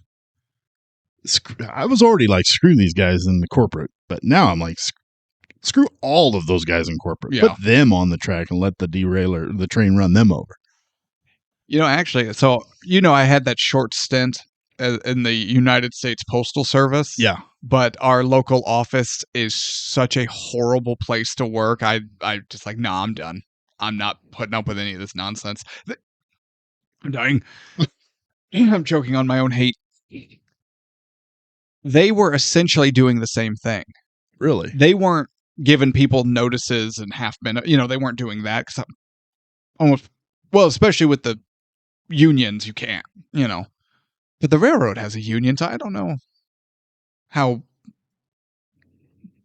much the company could do that. Yeah. If Frank really wanted to like fight it, but essentially, both because the post office is grossly understaffed as a company, but also because most of their mail carriers are able to retire but choosing not to. So what I think they might even still be essentially in a mass hiring frenzy to get all these new people on, get them trained and ready. So then you've been doing this 25 years, and for whatever reason, you're electing to not retire, or you want to stick around, or maybe you can't retire yet. You've just been doing this for a while, right? Well, there's so much mail. There's so much backup. Maybe it's the holiday season. We've got all this extra to deliver. They're going to give it to me, the new guy. So I get the overtime because my time and a half is way cheaper than your time and a half. Yeah. And they told us this. in training. Really? Yes. Okay. That's shitty. So, but the idea was like, so be ready, because once you're out of your training period, we're going to put you to work. So we hope you like making money, but it's going to be long, tough hours, which I was fine with all of that. It was the environment of the local post office. I went, how do I put this? To this day, I have never walked into a building of more hateful, miserable people, where you just walk in and you're like, every single one of you hate your life, hate yourselves, and hate everyone around you. You want to talk about just the most miserable sack of people. And I just went, nah. Plus, I got tired of, I wasn't there all that long, and I had to argue to receive proper credit on my paycheck every week. Oh, God. Despite the fact that there is an automated time clock to handle, payroll. Yeah. And it would get edited, it would get changed, stuff would get dropped off or not entered into the payroll side of the system on time. That's always nice. And I just went, I'm not fighting for my paycheck every week. I don't blame you. Nah. But no, so it's not just the rail company in this movie doing that. Like this, it's a very real issue. Yeah, that's nice. Yeah. Screw that. Late stage capitalism. Yes. Yeah, if you look at the timeline of the rise and fall of the Roman Empire, we are at the top. We're in the top portion of the downhill. Yes. Okay. We're looking. Nero hasn't set the city on fire yet, but we're getting there. Okay. So don't worry, things are going to be a lot worse for our children. Yay! And I won't be able to retire. Anyway. No. You funny man. Absolute. Well, no, they might retire you early with half benefits. Yeah. God. So at this moment, I think we get Will and Frank. They become extremely close. Mm-hmm. When Frank is on the horn with Galvin. Something in my eye. And telling him about him getting forced retirement. Will is like, give me that thing. So he tells Galvin, and I love this. It's like, hey, this is your conductor, Will Coulson. Yeah, we're going to run this bitch down. It's in my notes. We're going to run this bitch down. And Galvin was like, did you not hear me? If you don't stop, you guys are fired. And he's like, well, that's a shame because I was really starting to like this job. And Denzel gives him a look like, what is he going to do? And then when he drops that, we're going to run this bitch down, you just get this little smile from him. And Frank's like, this guy. Yeah. My guy. Yeah. And I love it. It's so good. It's so good. Just what he says and the look that Frank gives him. It's like, yeah, these two, they're in it. They got a bond now. So they run that bitch down. And they work on getting it coupled, but the latch didn't go down. So Will goes outside the cab to help guide Frank to the connection and also make sure it gets connected. Yes. Oh, hell no. This part where he slams into that car and the grain explodes. The seal on the grain car gives, and now they're just being showered in corn or grain whatever. Yeah. So in the behind the scenes thing I watched, do you know what that stuff was? No. It was the Sugar Puffs, the cereal. Oh, okay. And mashed potato flakes, like the potato flakes that you make. Yeah. So it wasn't something that was super heavy and hitting them. And well, because Anna goes, wouldn't that cut them to pieces? Oh, it would hurt like a sumbitch. Like if you were Will and you were out there and it goes, that grain would tear you up. Oh, it would. Yeah, it'd be painful as hell. But I mean, even think just cut. Yeah, I would imagine. Yeah. But yeah, I just thought that was cool. And it looks really great. It looks great. It They does. even do close-ups, and you get good shots of it. You just go, yeah. And then Frank tells him, you do what you can do. Get down there. Try to latch it. Try to drop the pin. But be careful. Be careful. Be careful. Like he's not Thanks, Dad. Like he's not standing in between two 70-mile-an-hour going trains trying to connect them. Yeah. Be careful, though. Yeah, be careful. If I was being careful, my ass would still be in the cab, Frank. Yeah, so then what it latches, but But the locking pin doesn't connect. Yeah. It doesn't go down and secure it. So he's got to Will has to stomp on it, to which then the cars move and flex, and he falls. yeah, because he gets his foot smashed. Yeah. And then he falls, and we get this great shot of him hanging from the helicopter shot.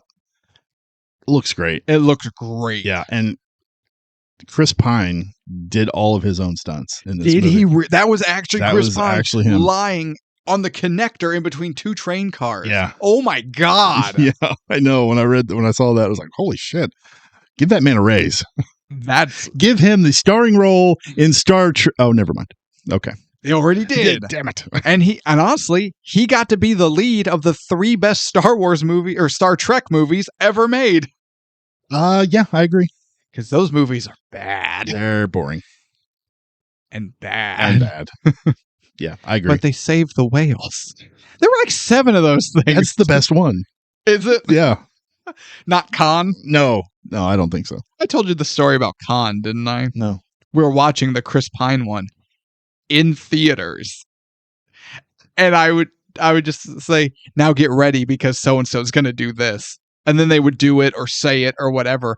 And she just looked at me. And then something else would come up. And eventually it got towards the end of the movie because I was like, all right, spoilers, everyone, for a movie that came out 15 years ago. And I was like, Kirk's going to go into the reactor and get killed from the radiation. What? Oh, yeah, just wait. You're spoiling the movie for her as you're watching it? She deserved it. So then it happened, and I was like, now it's building up. Now, I wouldn't do it way in advance, it was building there, and I was just like, now this is going to happen. And I was like, now why? Spock's going to get super angry and shout Khan. And then Spock gets super angry and shouts Khan. And she just looked. So throughout the movie, she's just looking at me as I'm calling this stuff. And she goes, have you seen this? And I went, yeah, the original. Yes. And she's like, they kept that much of it? And I said, apparently. Yeah. Although in the original, it's flipped. Yeah. Yeah. Yeah. Spock's the one Kirk that goes and Spock, their roles are reversed. But yeah. Yeah. I got a big kick out of that. Have you seen this? She was so mad. Have you seen this? Ask me why I didn't mind the spoilers. Why? Because my wife. Sorry, hun. Well, we're just. This is a you heavy episode. She is really bad about committing one of the cardinal sins of movie watching. Okay. Tevis, we're going to watch a movie. Have you seen this movie before? No. Have I seen this movie before? No. We could be at home. We could be at a friend's house. We could be in the theater. It doesn't matter. But we both know that neither of us have seen this new movie. So she will proceed to ask me questions about this movie as if I had anything to do with it. And I have to repeatedly tell her, I don't know. Watch the movie. Maybe they'll explain it. I don't know. Stop asking me. Well, why do you think he would do that? I don't know. Well, what's going to happen? I don't know.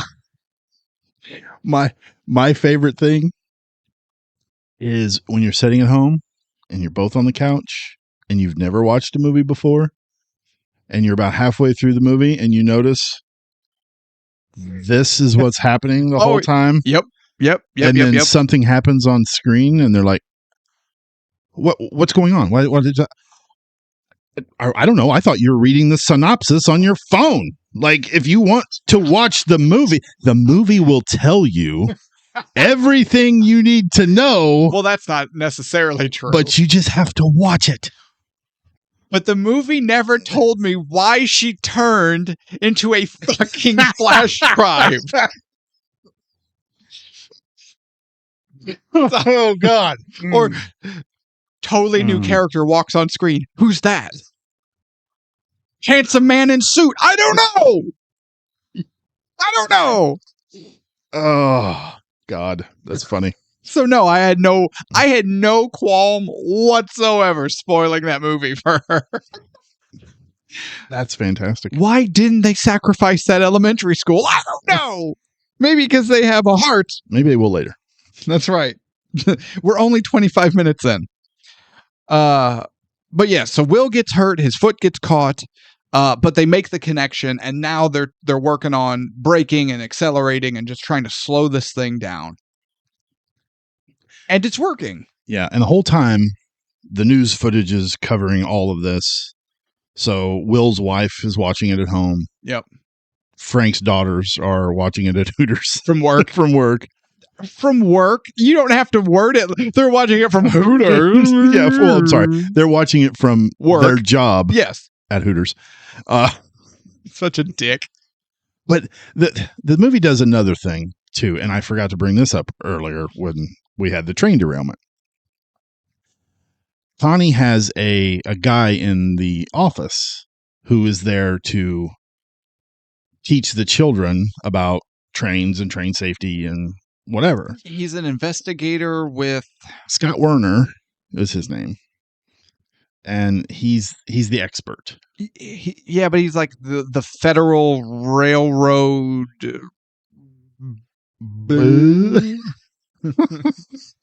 You know, that's honestly Federal Railroad Administration Inspector Scott Werner is his name. His name could just be Exposition. Scott Werner. Scott Werner. No, you're not wrong. Don't worry. I drop Exposition. I got a badge. I'm a limo driver. Oh shit, I totally forgot too. We get a shot of Ned pulling up like a son of a bitch in his truck, and there's all these cop cars around, and he gets out and he's like, "Hey, I need somebody. I need a police escort." And he hands his badge to that one guy, and he goes, "It says welder." He goes, "Lead welder." Look, talk to my supervisor Connie at the rail yard.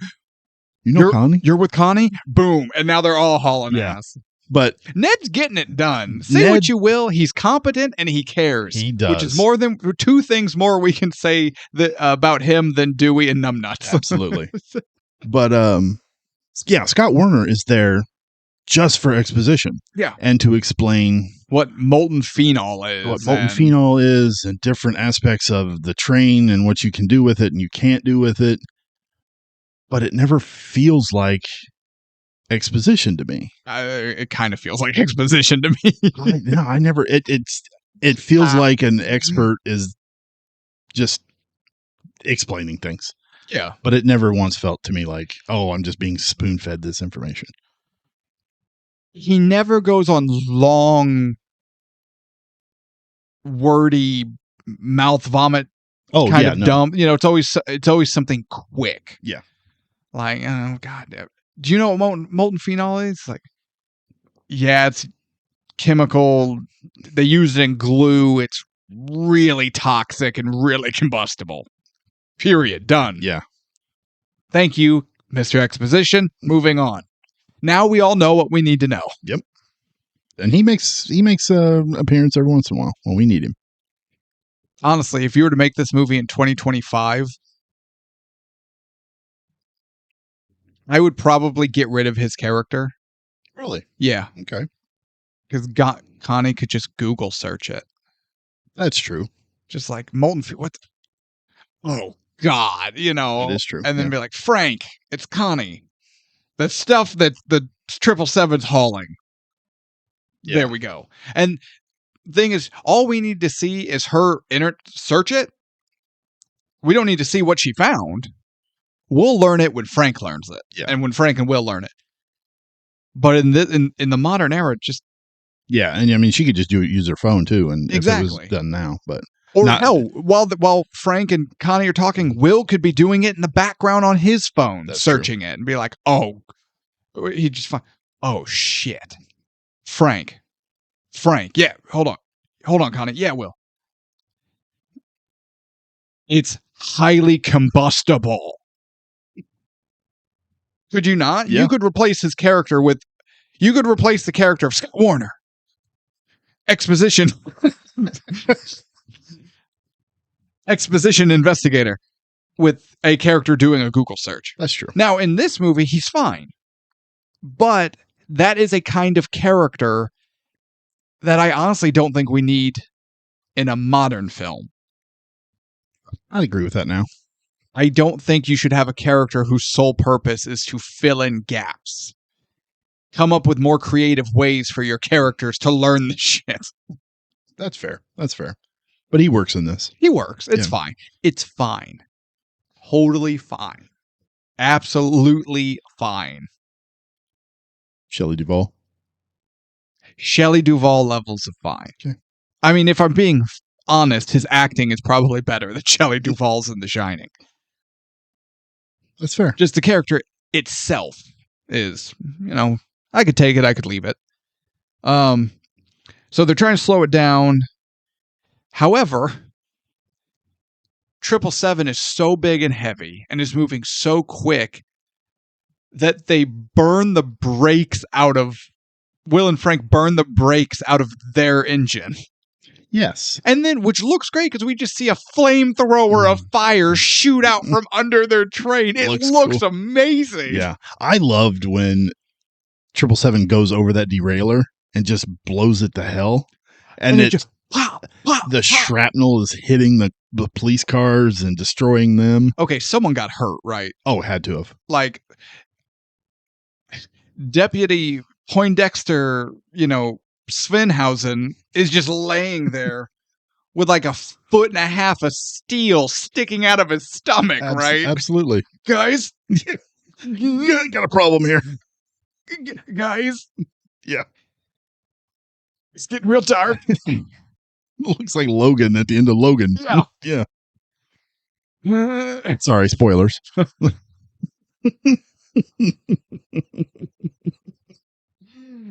You know what's funny is I think more people saw Deadpool and Wolverine than saw Logan, which means more people know how Logan ended than have actually seen Logan.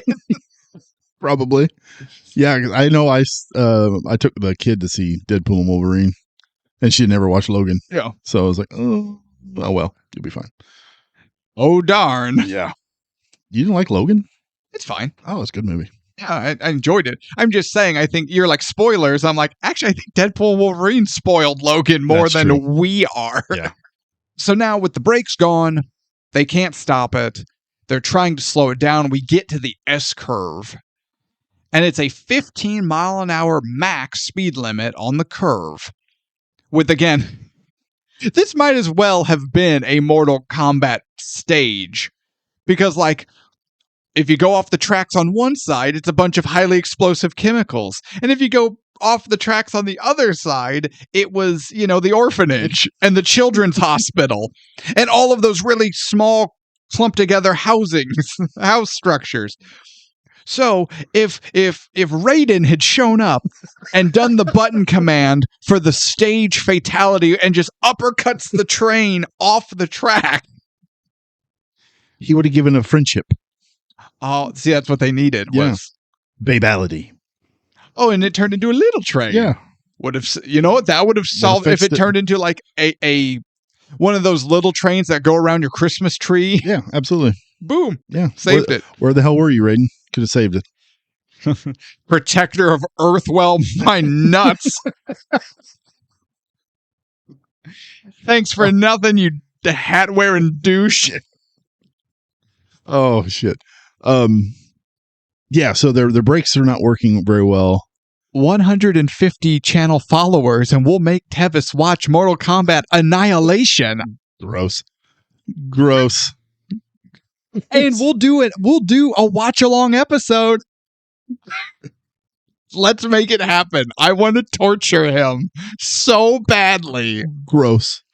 Have you seen it? I've seen enough. No, have you sat down and watched Mortal Kombat Annihilation? Not the whole thing. You can't say that thing. I've seen the end. It's gross. What? It does get rather phallic. Gross. There's even a vein at one point. Probably. Yeah, so it's not working. The train's not slowing down. Raiden is doing dick all or nothing. Fucking not doing shit. Hanging out with Dewey and Numbnuts. So Will gets the idea, well, what if we use the brakes on the cars? Yes. And he's like, okay, I'll go do it. And Frank's like, no, you set your damn foot's all bloody and nasty. He had to duct tape his boot the wound closed. Yeah. So Frank's like, I'll go out and I'll go do it. And I love, he tells Will to set in his spot. Mm-hmm. And Will's about to say something. And Frank's like, no, don't get sentimental on me now. He goes, it makes me think I'm going to die. What a great line. What a great line. So yeah, Frank is up turning these cranks on these brakes, and then he's climbing on top of the rail cars and running and jumping. Totally cool. Holy shit. And again, I watched another behind the scenes thing on this. That was an actual dude running along top of these cars, jumping back over the gaps. And part of it was actually Denzel doing it. He did do some of it. He did do some of that. Here's the thing. In my mind, if Denzel did none of it, if Chris Pine didn't do any of his, I'm going, yeah, obviously. And then it's like, well, no, Chris Pine did his. Holy shit. Well, yeah, Denzel did his. Oh my God. He didn't do all of it. I don't care. Yeah. Did he make a leap from one moving train car to another moving train car? Yeah, he was on a cable, obviously. Well, yeah. But still, it's... And in the documentary I was watching, or the behind the scenes thing, Tony Scott was talking about it. And he says, okay, Denzel has a massive fear of heights. Really? Yeah. And he's like, so I'm talking to Denzel about what we're going to do. And Denzel's like, well, what if I'm the one that goes out and latches the train cars together, and Chris Pine's character is the one that goes and does the train, runs along the top of the train. Tony Scott's like, well, I mean, we could do that, but at the end, Will has to jump from a moving car onto this train. And Denzel's like, okay, we'll just leave it. We'll just leave it the way it is. He tried to get out of it. He tried to get out of it. But then he did it because he said in an interview, I guess, the reason why he did it was because he didn't want to be promoting the movie. And in interviews, people asking him why he didn't do it. So he's like, I'll just do it. I'm just going to do it. I'm just going to do it. That is I hate this, but I just got to suck it up and do it. Absolutely. Because I don't want to be a pussy. We're getting to that I point. know. Segue. Yes. So Frank is leaping from, train car to train car. He's turning the car's individual brakes on, and it works enough for the train to survive the elevated S-curve, although it does pop up on two wheels at one point, which at face value is cool, and it looks fine. Yeah. It looks good enough. Yeah. It's one of those you can tell it's CG. Obviously, it's CG. No one's going to pop a train onto two wheels. I don't even know logistically how you would pop a train up onto two wheels. Just take it 50 miles an hour around a 15-mile-an-hour curve. You're not wrong. I mean, come on, Chris Pine, do it. Jeez, what a bitch. No, yeah. See, okay, let me rephrase my question. How do you pop a train up onto two wheels and then also save it? CGI. Oh, okay. Yeah, absolutely. I mean, you're right. You and I could pop a train onto two wheels. We'll die like Jed in the explosion, but we could do it. Yeah, they did it once. I don't know why they couldn't do it again. When you're right, you're right. You know what? I tip my cap. But they save it. They get through the Stanton S-curve and people cheer. And that's when Ned shows up. Yeah, and I like that because in my mind, And I know probably a lot of other people's mind. They're like, well, why didn't you just run across the top of the train to get to the car, the lead car? Well, they show he's doing this, but then he gets to this one car that has pipes on it, and it's a big gap. And not only that, what's he going to jump onto? Yeah. There's no, because he gets to a flatbed train car, not a full train car. Yes. What the hell is he going to jump onto? Yeah. So I like that it answers that question. It puts that to rest. Yeah.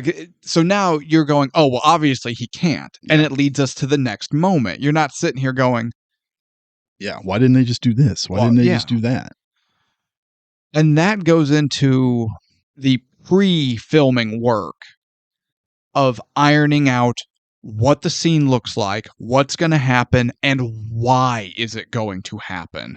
Why do we need Ned to show up in the final hour to help save the day? Why does injured Chris Pine have to jump from the train to the truck and then from the truck back to the train? How do we lead this? Well, we have to shut Frank down. Yes. We don't want to hurt him or anything, obviously, but we need to make it to where he cannot continue forward. And they do it. It's a bunch of cement pipes. And it makes sense. Yeah, what are you going to do? Yeah. Those big, round, like culvert pipes. Yeah. Yeah, he jumps onto that and he's going to slide off and die. Exactly. Yeah, so no. But yeah, you're right. Ned shows up. He jump. Do it, you pussy. Do it, pussy. I love it. I love Ned so much. He's so great. And he has no idea if Will is injured at all. He's just like, do it. Do it, pussy. And I'm sorry. What a believable moment, too. Just like, do it. They have a ridiculous moment here where one of the cop cars just goes rolling end over end. He can't keep up with Ned's fishtailing. Yeah. And when I saw that, I was like, that's so ridiculous. But it's cool. I turned in, I was like, that one asshole who can't drive his car. I loved it, though. It was so great. I mean, why not? We need one car to why just not? eat shit. Yeah. This is a action movie. Let's have some freaking action. Yeah. Yes. We're at the moment. And it works. It did. And so Will makes the jump from the train to the truck, not being a pussy. Still being injured, though. Yeah. And then Ned just hauls ass, and Frank's on top of the truck or the train going, go, go, go. Because they go to get Frank. Yes. And then Frank tells them, no, get to the front of the train. That's all that matters. And we get the newscaster saying, they're running out of parallel road. So that's building up the tension too. And they get to the front. I love this movie does a great thing where the camera is always moving. Sometimes gets a little too shaky handheld. There's a few times where they do it, but it does it at the climax. So it just adds to that, the craziness and the action. But when Will makes that jump and he doesn't quite make it, so he's kind of hanging off of it, it's like all sound stops. Mm-hmm. And you're just like, oh shit, is he going to be able to pull himself up? And then he does. And everybody's cheering. Frank's on top of the train just going crazy. It's so cool. Yeah. It's so good. Well, and also, you were talking about like building up, they're running at a parallel road. What can they do? But then also, Will's getting ready to jump, but Ned, and easily to do, mistimes his speed with the train. Yes. So then he's got to like re-catch up and you're just going, oh God. Yeah.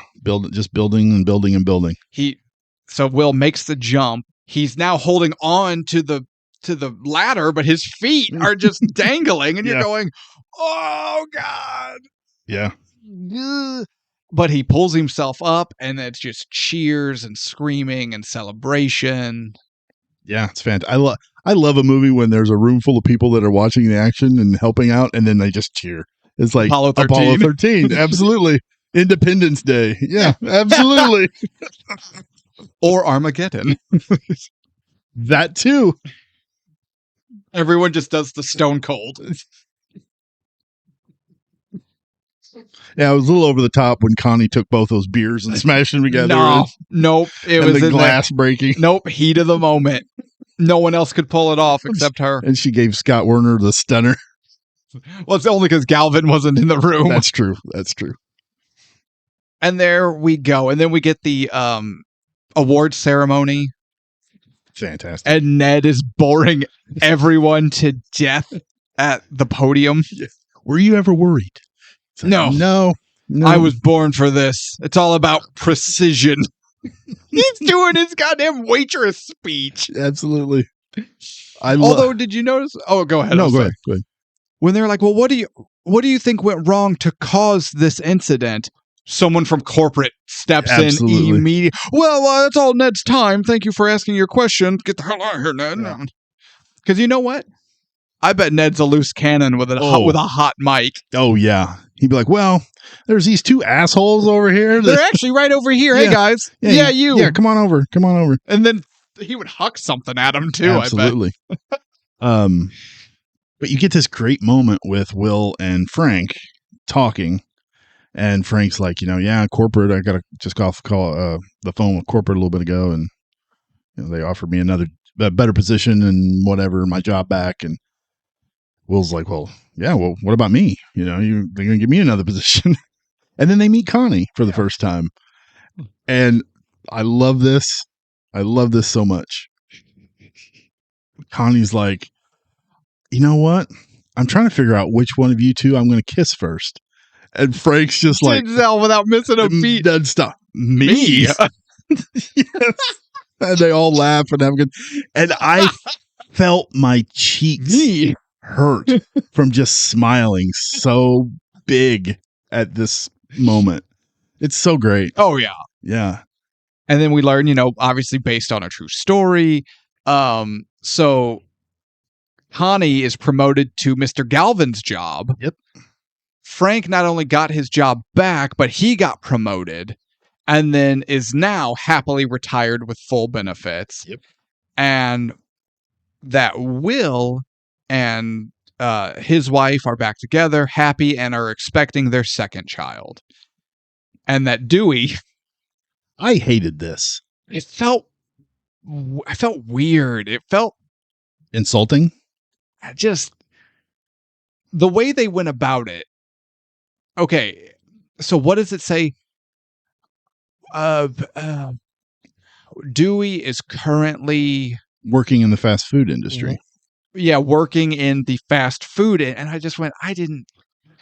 You could have just went, and Dewey is no longer employed with, the train and that would have been fine. But there was just something real icky. Yeah, it felt like it was. It's kind of an insult to people that work in the fast food industry. That's how I took it too. Yeah. I'm like, wait, why are we kicking the fast food people? Yeah, that's hard friggin' work. And you want to talk about a thankless job. Oh, absolutely. So I'm just like, why are we kicking them? Yeah. Like, I'm fine kicking Dewey, but like... Yeah. How many videos do you see of people, the customers, yelling at fast food people, throwing shit at fast food people? I don't look at those. I don't want it to spoil my algorithm. You see, Tevis, I'm really worried about my algorithm. Shut your ass. Don't ruin your algorithm, people. Oh, we're on video now, so I can do this and they'll see it. Yeah, you got to blur it out. That's all right, I will. Think about all the hand mode, the gesture. Hold on, speaking of blurring things out, all the things we can do now, like when Sarah joins us and, she's trying to work this mic, but then there's also...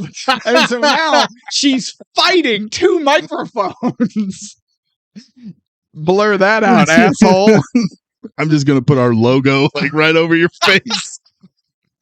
We need to create a still image of us holding torn cables, oopsie, and technical difficulties. Please wait. Yeah, you can do that. Please stand by. We're experiencing technical difficulties. Oh my God. So then I've got this mic and I'm just just fighting with it, trying to get it in the right. I don't know if this is going to make it to YouTube. Might have to put it on Pornhub. Jesus. Yeah, but I've already got a profile on it. We'll just work it in. Yeah, we'll work it in. Oh. I heard it when I said it. And then you repeated it and it didn't help. No, it didn't. But no, I didn't like that part. Yeah, I didn't either. Just and Dewey is no longer employed at, and that's fine. Yeah. But yeah, why kick the fast food people? Our brothers and sisters in the fast food industry. Love you guys. Hell yeah. So you said that this was based on a true story, and it was. Yeah. There was a scene in the movie that I thought was kind of ridiculous, but it was the police shooting at the train. Oh, I forgot about trying to hit the switch. I'm like, that's stupid. It's a really tiny switch next to a very similar looking fuel pump. Yeah. But so I was like, that's stupid as hell. Why would they do that? They did that. Oh. In real life. That's one of the things they tried to do to stop the train. Desperate times, I guess. Yeah. So I was like, oh, okay, well, never mind. We're going to hit the emergency stop button with a bullet. Yep. It doesn't help that the emergency stop button is right next to the fuel tank. Ignore that. Totally fine. Fire. And fire. Oh, shit. And the fire. God damn. Is there a cut of the movie where someone hits the fuel tank and then it just explodes and kills all the cops on both sides? Yeah, it's a really short movie. Okay. Yeah, probably is. All right, I think we're there. Are we there? We're there. All right. Ratings. IMDb gives Unstoppable a 6.8. Too low. Rotten Tomatoes giving it an 87%. There we go. You know what? 87, I feel that. I don't think that is an inaccurate score to give. I do not either. 6.8. IMDb It has sucks. Denzel Washington, Chris Pine, and Rosario Dawson. Their performances alone put this into the low 8s. Oh, absolutely. And then the rest of the movie gets us to 8.7, 8, 9. I 100% agree with you. 90? I don't know.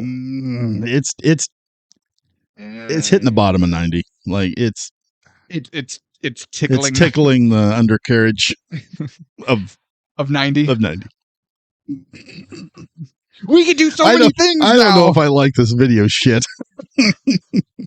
We promised the people video in 2025, and it's just going to get better from here. All right. With a combined rating of 155 out of a possible 200. You know, had IMDb not been just so completely wrong, this might have cracked top 10 overall rated movies we've done. Had IMDb been correct. Yeah. IMDb sucks. But it doesn't. All right. Reviews. I mean, I'm anxious to hear what you got. Do you want LA Times or Ebert? LA Times. LA Times. Also, everyone, my notebook. We've talked about it for so long. I do notebook. All my notes, because I'm an old man. Unstoppable. My notes. You've accidentally deleted before. We don't talk about that. LA Times. Shut up. Unstoppable is as good as its name. And then another quote I pulled from it. And shows why old school professionalism never goes out of style. This particular review obviously speaks very highly of this movie, but also speaks very highly of the way the movie is made. Practical effects, straightforward directing, great writing, great acting.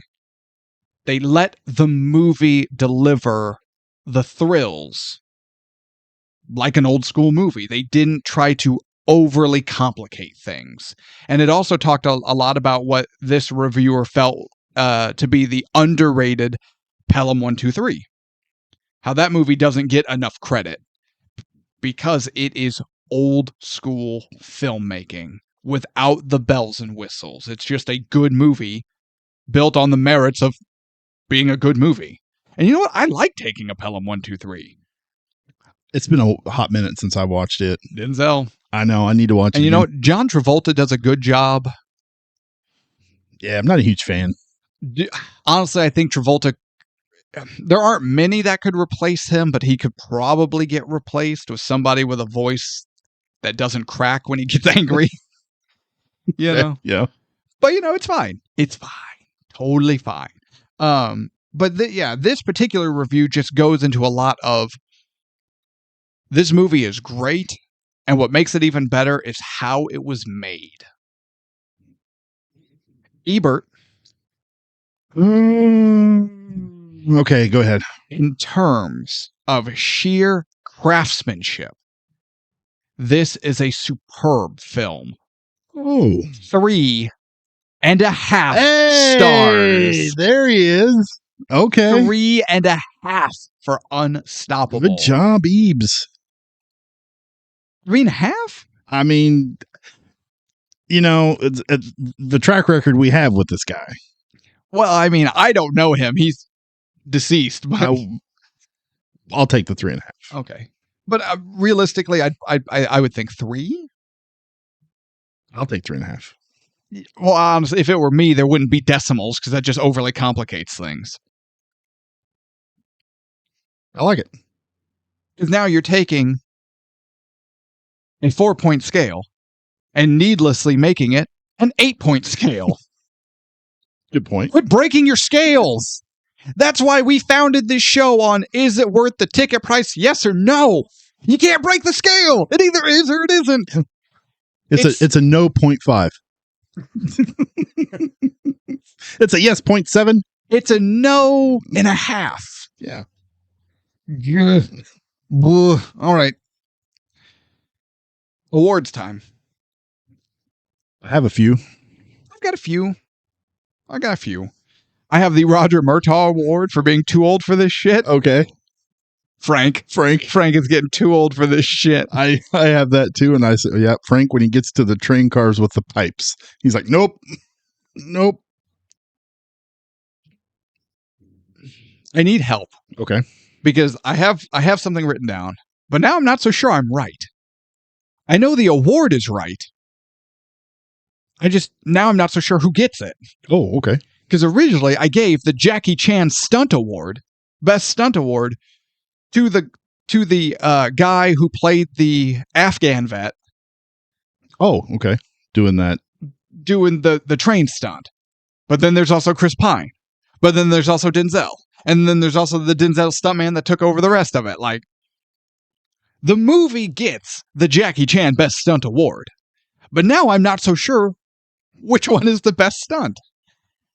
Man, I would have to say the train on top of it running Denzel's.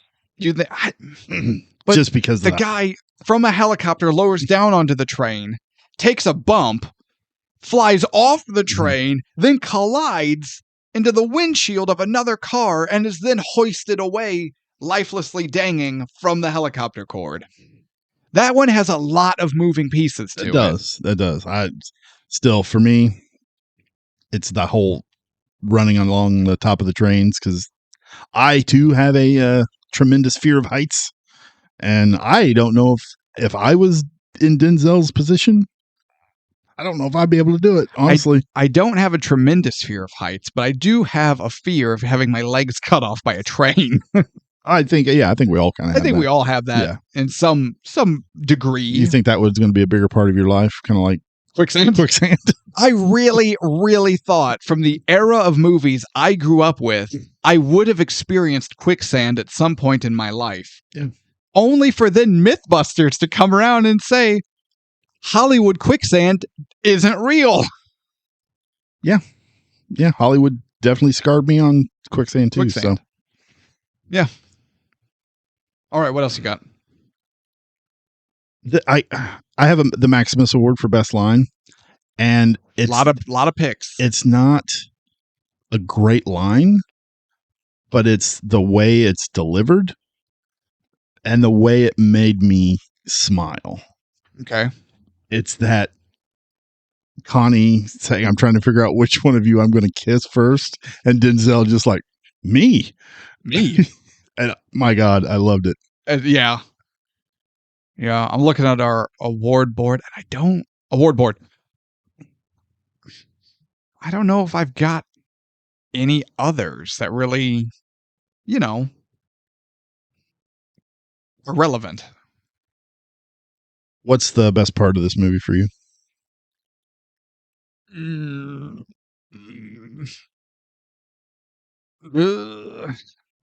For me, it is probably the S-curve sequence.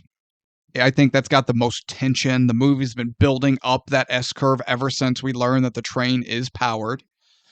And then within the so we're getting to kind of the big climactic moment of the train track, combined with Chris Pine is injured and trying to work the brakes and the accelerator to slow the train down. The brakes explode out from under his engine. That's cool. All the while, Denzel is running and jumping from car to car. That whole sequence is hot fire. Okay. For me, it's 777 itself. Okay. This movie it's a monster movie. Oh, yeah. 777 is the monster. Kind of like Backlash. Backdraft. Yeah, kind of. It has, I mean, the train has a voice. Yeah. The train. It's just screaming F you at everyone trying to stop it. It's an accident how it becomes this monster. So it's kind of like Frankenstein a little bit. And Frankenstein wasn't an accident. He was a mistake. I mean, from a certain point of view, yeah, but not Dr. Frankenstein. No. the Frankenstein's monster. Yeah. Yeah.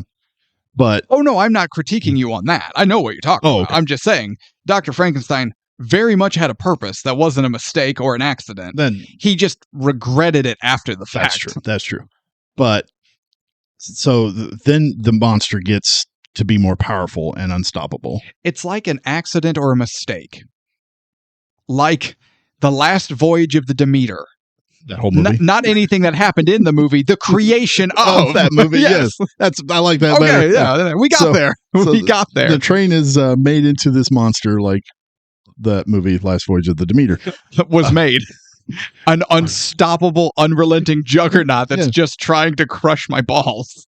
But it goes through every obstacle without stopping. It turns into this massive destruction machine. But at the end, when it's stopped, it's not killed. It's not like Speed, where the bus has to explode. Right. It's just tamed. Yeah. You know, I don't think I would wanted to see the train get derailed. Not after all the work they've been putting in to not derail it. Yeah. Yeah. I think these guys and all the school kids it would have killed. Exactly.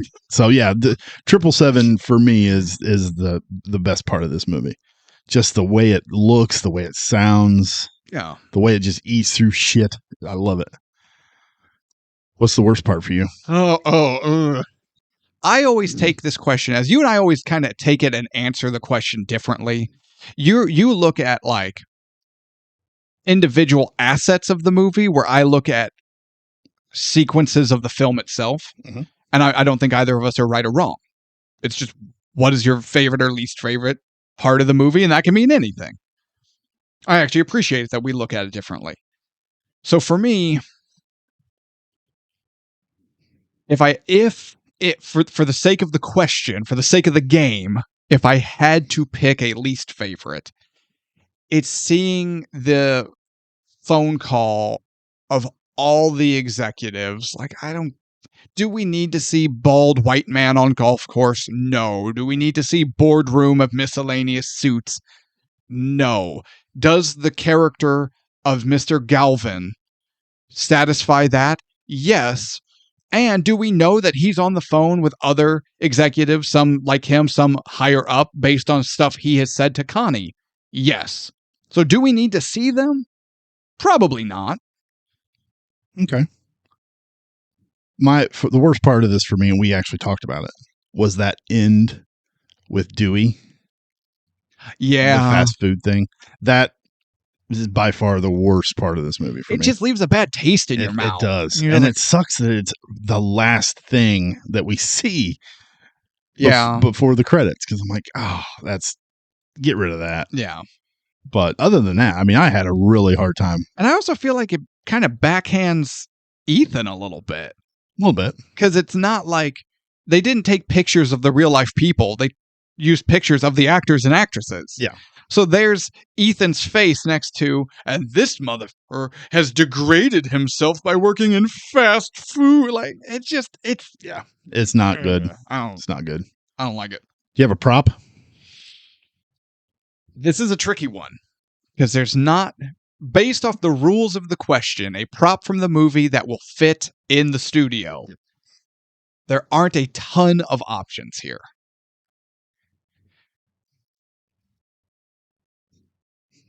I have two. You have two? I have two. And I'm struggling for one? Ass. What are yours? Hit me. One of them I thought of the other night, and I actually sent you a picture of it. Is Will's phone with the picture of his wife that is actually taken from a moment later in the film. Sure. And the other one, the actual one I'm picking though, is the bloody boot. That's the one I thought of. It would just be Will's bloody boot. Yep. With the bloody or the bloody cut through it. Yep. Yeah. And the duct tape on it. Yep. And I'd put it right over there on the shelf. Yeah. It fit perfectly. I think that's the winner. I really do. Because thinking about it, this isn't that kind of movie. No, it's not. But I think Will's boot would be. That's what I picked. All right. Are we there? I think we're there. All right, then, Mr. Tevis, live for the people, stare down the barrel of the camera and let everyone know your final thoughts. Okay. Unstoppable. This movie is awesome. I love this movie.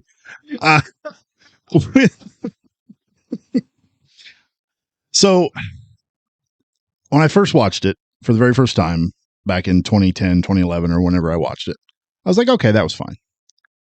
I didn't appreciate the storytelling, the dialogue, the acting, the practical effects. I think I was so trained to want to see flashy visuals, like CGI visuals, like Inception, shit like that. So I didn't really appreciate that. Watching it for the show, this movie flies by. Oh yeah. Once the guys get on the train on, was it 1206? Yeah. You blink and it's over. And I watched this after I watched it the first time for the show. I watched it 4 more times. Just throughout the week. I just couldn't get enough of it.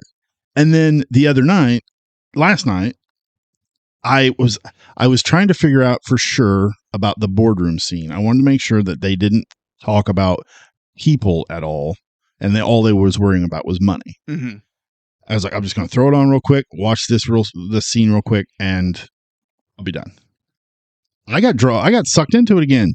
I watched it again, and that's when I noticed the picture on the phone. That's why I sent you that picture. But this movie is so good. The chemistry between Denzel and Chris Pine is fantastic. And Connie, even though they're not on screen together, the action is good. The direction is good. The camera movements are so cool with the helicopter flying by. It makes the train look like it's going even faster than it's going. Because trains look like they're going slow. Yeah. I mean, but, oh no, this movie is 1,000% worth the ticket price. No, watch this freaking movie. It's so damn good. Plus, it's Tony Scott's last film before he died. So, was it a train accident? No, he actually committed suicide. So you could have just stopped it. No, I know, but I didn't. What am I supposed to? How do I follow that? Your final thoughts, sir. Thanks. You're welcome. Ass. Oh Lord. I need him. Hold on. Why would you do this to me? What did I do? Is it because I had some family stuff come up and I was late getting into the office today? Is that the problem? You left me to Google. So I was curious about what all this stuff, and I learned things. All right. So 2010's Unstoppable, Denzel, Chris Pine. Is it worth the ticket price? Absolutely, it's worth the ticket price, which, let's be honest, we all knew that was coming, right? I don't think anyone is shocked by this revelation. And I actually agreed with the reviews I read. This is an old-fashioned, how did they word it? They use that craftsmanship and the old-school professionalism to make an old-school Hollywood blockbuster.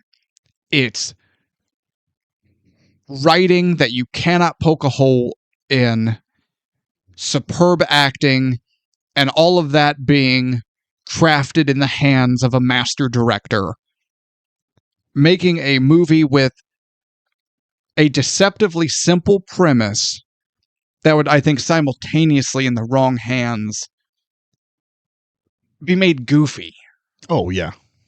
If you're not careful.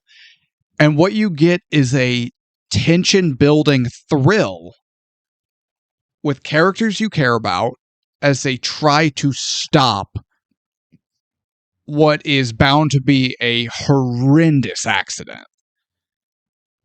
And it's so good. And it is, again, for such a simple premise of must stop train chasing train, and then train stopping train.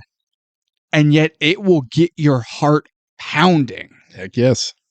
And I'm not a jump scare guy. I'm not a horror movie guy. I love tension. I love thrills. I love suspense. And this movie is all of that. Absolutely. So I was just eating it with a spoon. I was put it in my face hole. So yeah, 2010 Unstoppable, worth the ticket price. Absolutely. And for some reason, if you haven't seen this movie, go out of your way to see it. Definitely. If you have not seen it in a while, like we hadn't, do yourself a favor and revisit it, because I promise you have forgotten how good it is. Oh, I 100% agree. You loved this movie when it came out, and then you moved on, and over time you forgot how good it is. Do yourself a favor, revisit Unstoppable. You will not be disappointed. Yeah, and I need to issue an apology. To me? No, fuck no. Oh. No. What an ass! I need to issue an apology to my friend Michelle, who's the one who said this was her favorite movie. Hey, Michelle. Because I was like, really? The train movie? I take everything I thought back. She just went, what a dick. Whatever, no, jerk off. I'm so sorry. You are correct. This movie is fantastic. It really is. Yeah. All right, hat time. Your turn. Give me the damn thing. Oh, our first ever hat on screen. Oh, water all over your notes. I'm knocking everything on the desk over. Oh, the hat. The hat. What you got? I don't know. What you got? Hang on. Pick the dusty one, and it'll all the way to the be bottom. Lethal Weapon or Die Hard 2. Go for the bottom one. Oh, can you read it, old man? Well, my glasses. My glasses. You just sit there and go, this. I feel like my father. Well, not now, but he's dead. But what is wrong with you? He would laugh, but he can't. Because he's dead. He's dead. Didn't you make a joke on air one time about how he was in hell? Yes. He was looking up at us laughing. Man, that is some dark humor. I tell my mom all the time that I want to buy like those Mr. Potato Head arms and glue them to his urn so I can give him a high five. Might as well put the shoes on him too, so then you can move the urn around and be like, "Oh, Dad's walking around the house." Dad, stay in your spot. Oh, okay. There's something horribly wrong with you. We are doing Hold on. Next, The Incredible Hulk from Wait, you didn't ask. There was 08. Oh, sorry. You didn't do the. Okay. We have a whole bit. Hint. There's a hint. Okay. It's The Incredible Hulk from 2008. Now, wait a minute. The Incredible Hulk. So this is Edward Norton, William Hurt. Correct. Not Eric Bana and Nick Nolte. No. At least I hope not. 08 was... Well, no, because Eric Bana was the Hulk. That's true. Edward Norton was the Incredible Hulk. Look, just be sure, because I'm going to be If I have to watch Eric Bana and Nick Nolte Hulk again, I will be so angry. Okay, no, it's The Incredible Hulk with... So angry. You won't like me when I'm angry. Oh, I went to the theater to watch that. I felt that's the only movie I've ever fell asleep in the theater at. And it was the point where the poodle turns into the Hulk. The three Hulk dogs. Yeah, and then I Hulk was like, punches them in their Hulk dog balls. This is so stupid. I'm out. I napped. Also, okay, you're going for your main bag. What was he? Absorbing Man. Yeah. He turns into a fucking lake. That then Hulk just gives him his power, and Nick Nolte dies. I don't know. I was asleep. Overwhelmed. I was asleep. I don't know. I woke up. People were nudging me, like, "Get the hell out of the way, man!" It's Lights over. were on. I woke up, and all of a sudden, it was just, Steel Magnolias on the screen. I wasn't sure where I was. Some guy was sweeping up popcorn. I'm like, what? What happened? So no, we are doing, worry, bro. We get that a lot. We're doing The Incredible Hulk from 08 with Ed Norton and Ed Norton and William Hurt. William Hurt. Don't downplay my man William Hurt. I said William Hurt. Absolutely, William Hurt's fantastic. And Tim Roth. And yeah, that's right, Tim. I like Tim Roth. I do too. And what's her face? Liv Tyler. Liv Tyler. She's fine. It's fine. Totally. She peaked in Lord of the Rings. Armageddon. When they do the animal cracker thing. To the mountain peak. Boop, boop, boop. Okay. That wouldn't have worked, right? The animal cracker? Ben Affleck would have been getting 0 sex after the animal cracker. Does he not put one in her belly button? Yeah, but doesn't he go through the waistline of her pants, like down to the valley? He tries. Yeah. In the comments, ladies, the two of you that might be watching, does that work? Are animal crackers sexy? Are animal crackers sexy? Do you want your man to be galloping the little animal cracker llama or whatever it is? I think it's supposed to be a horse, but it's definitely not a horse. I think it's a llama. I don't know. It's like, up your boobs or like down your pants. Like, You have an assignment tonight. I'm sorry, honey. It's work. We have to. It's for the pod.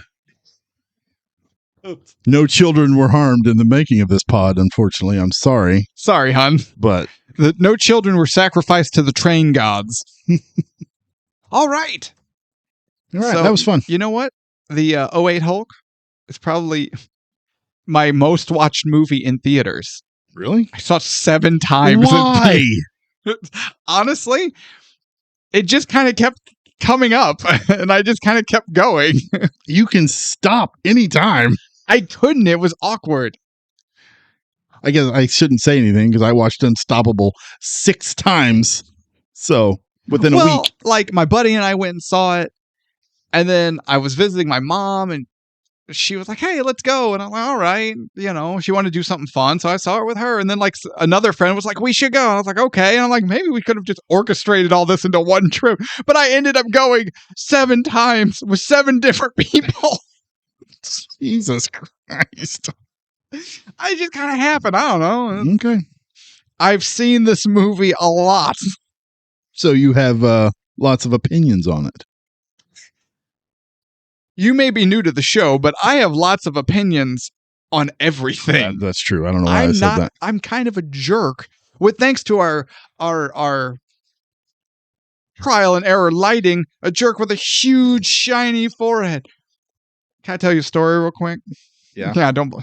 Yeah. We're playing Dungeons and Dragons.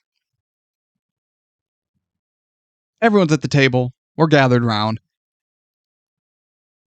And Anna, we're talking about like people getting cosmetic work done and Botox and that sort of thing. Okay. And my wife drops the line, I can't believe how young Jake looks. For somebody, because I know she's watching, for somebody who is so, God, what did she say? For somebody who's so tense and angry all the time, he has the smoothest forehead. She's just like, you think he would have developed some sort of wrinklage, at least in the forehead area. Because I'm so angry. My life is just full of hate and anger all the time. All the time. I'm just angry and spiteful and vengeance seeking. And yet I have baby complexion. Okay. The look on everyone's face, everyone, myself included, mouth agape in stunned silence before the uproarious laughter. Because apparently my wife dropped the hottest burn. Unfortunately for her, this forehead is bulletproof and it just whoosh, right off, just slid right down. It's the shininess. Well, the lights are now just, I'm already kind of a pale person and these lights are making me translucent. But you know what? It's a work in progress that we're going to iron out, and we're going to look back on this and we're going to chuckle at it. Yes, we will. Yes, we will. Well, all right, everyone. Tevis, do you have anything? I do not. All right, then. Thank you all so much for listening and watching. So, if you follow us on any of the podcast channels, we thank you. And if you're browsing us on the YouTube, welcome to the show. We hope that you enjoyed what you saw here. I guess. I mean,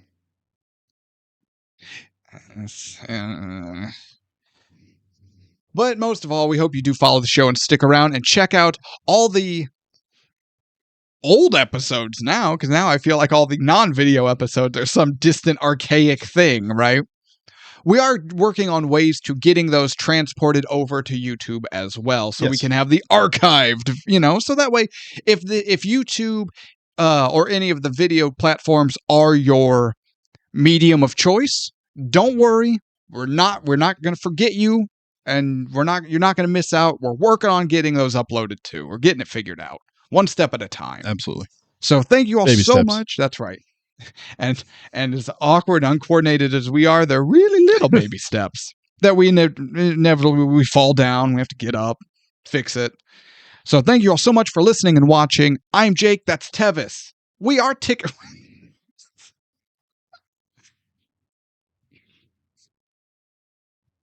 I'm Jake. We're TicketPrice. This has been 2010's Unstoppable, unanimously worth the ticket price. You must see it, whether for the first time or go back and revisit it. Tune in next week as we look at 08's. Man, that feels like a lifetime ago. As we look at 08's The Incredible Hulk. Let us know in the comments if you got bingo. Ooh, let us know your favorite parts, your least favorite parts, what you think about actually being able to see myself, Tevis, notebook, hat, a little bit of the studio here, a small fraction of Tevis's pops. That's right. Please make more awkward hand gestures. I'm loving it. In the meantime, the most important thing, as always, be good to yourselves. Be good to each other. Please be horrible to Tevis. What was it? Scissor Sisters. Good night. Good night.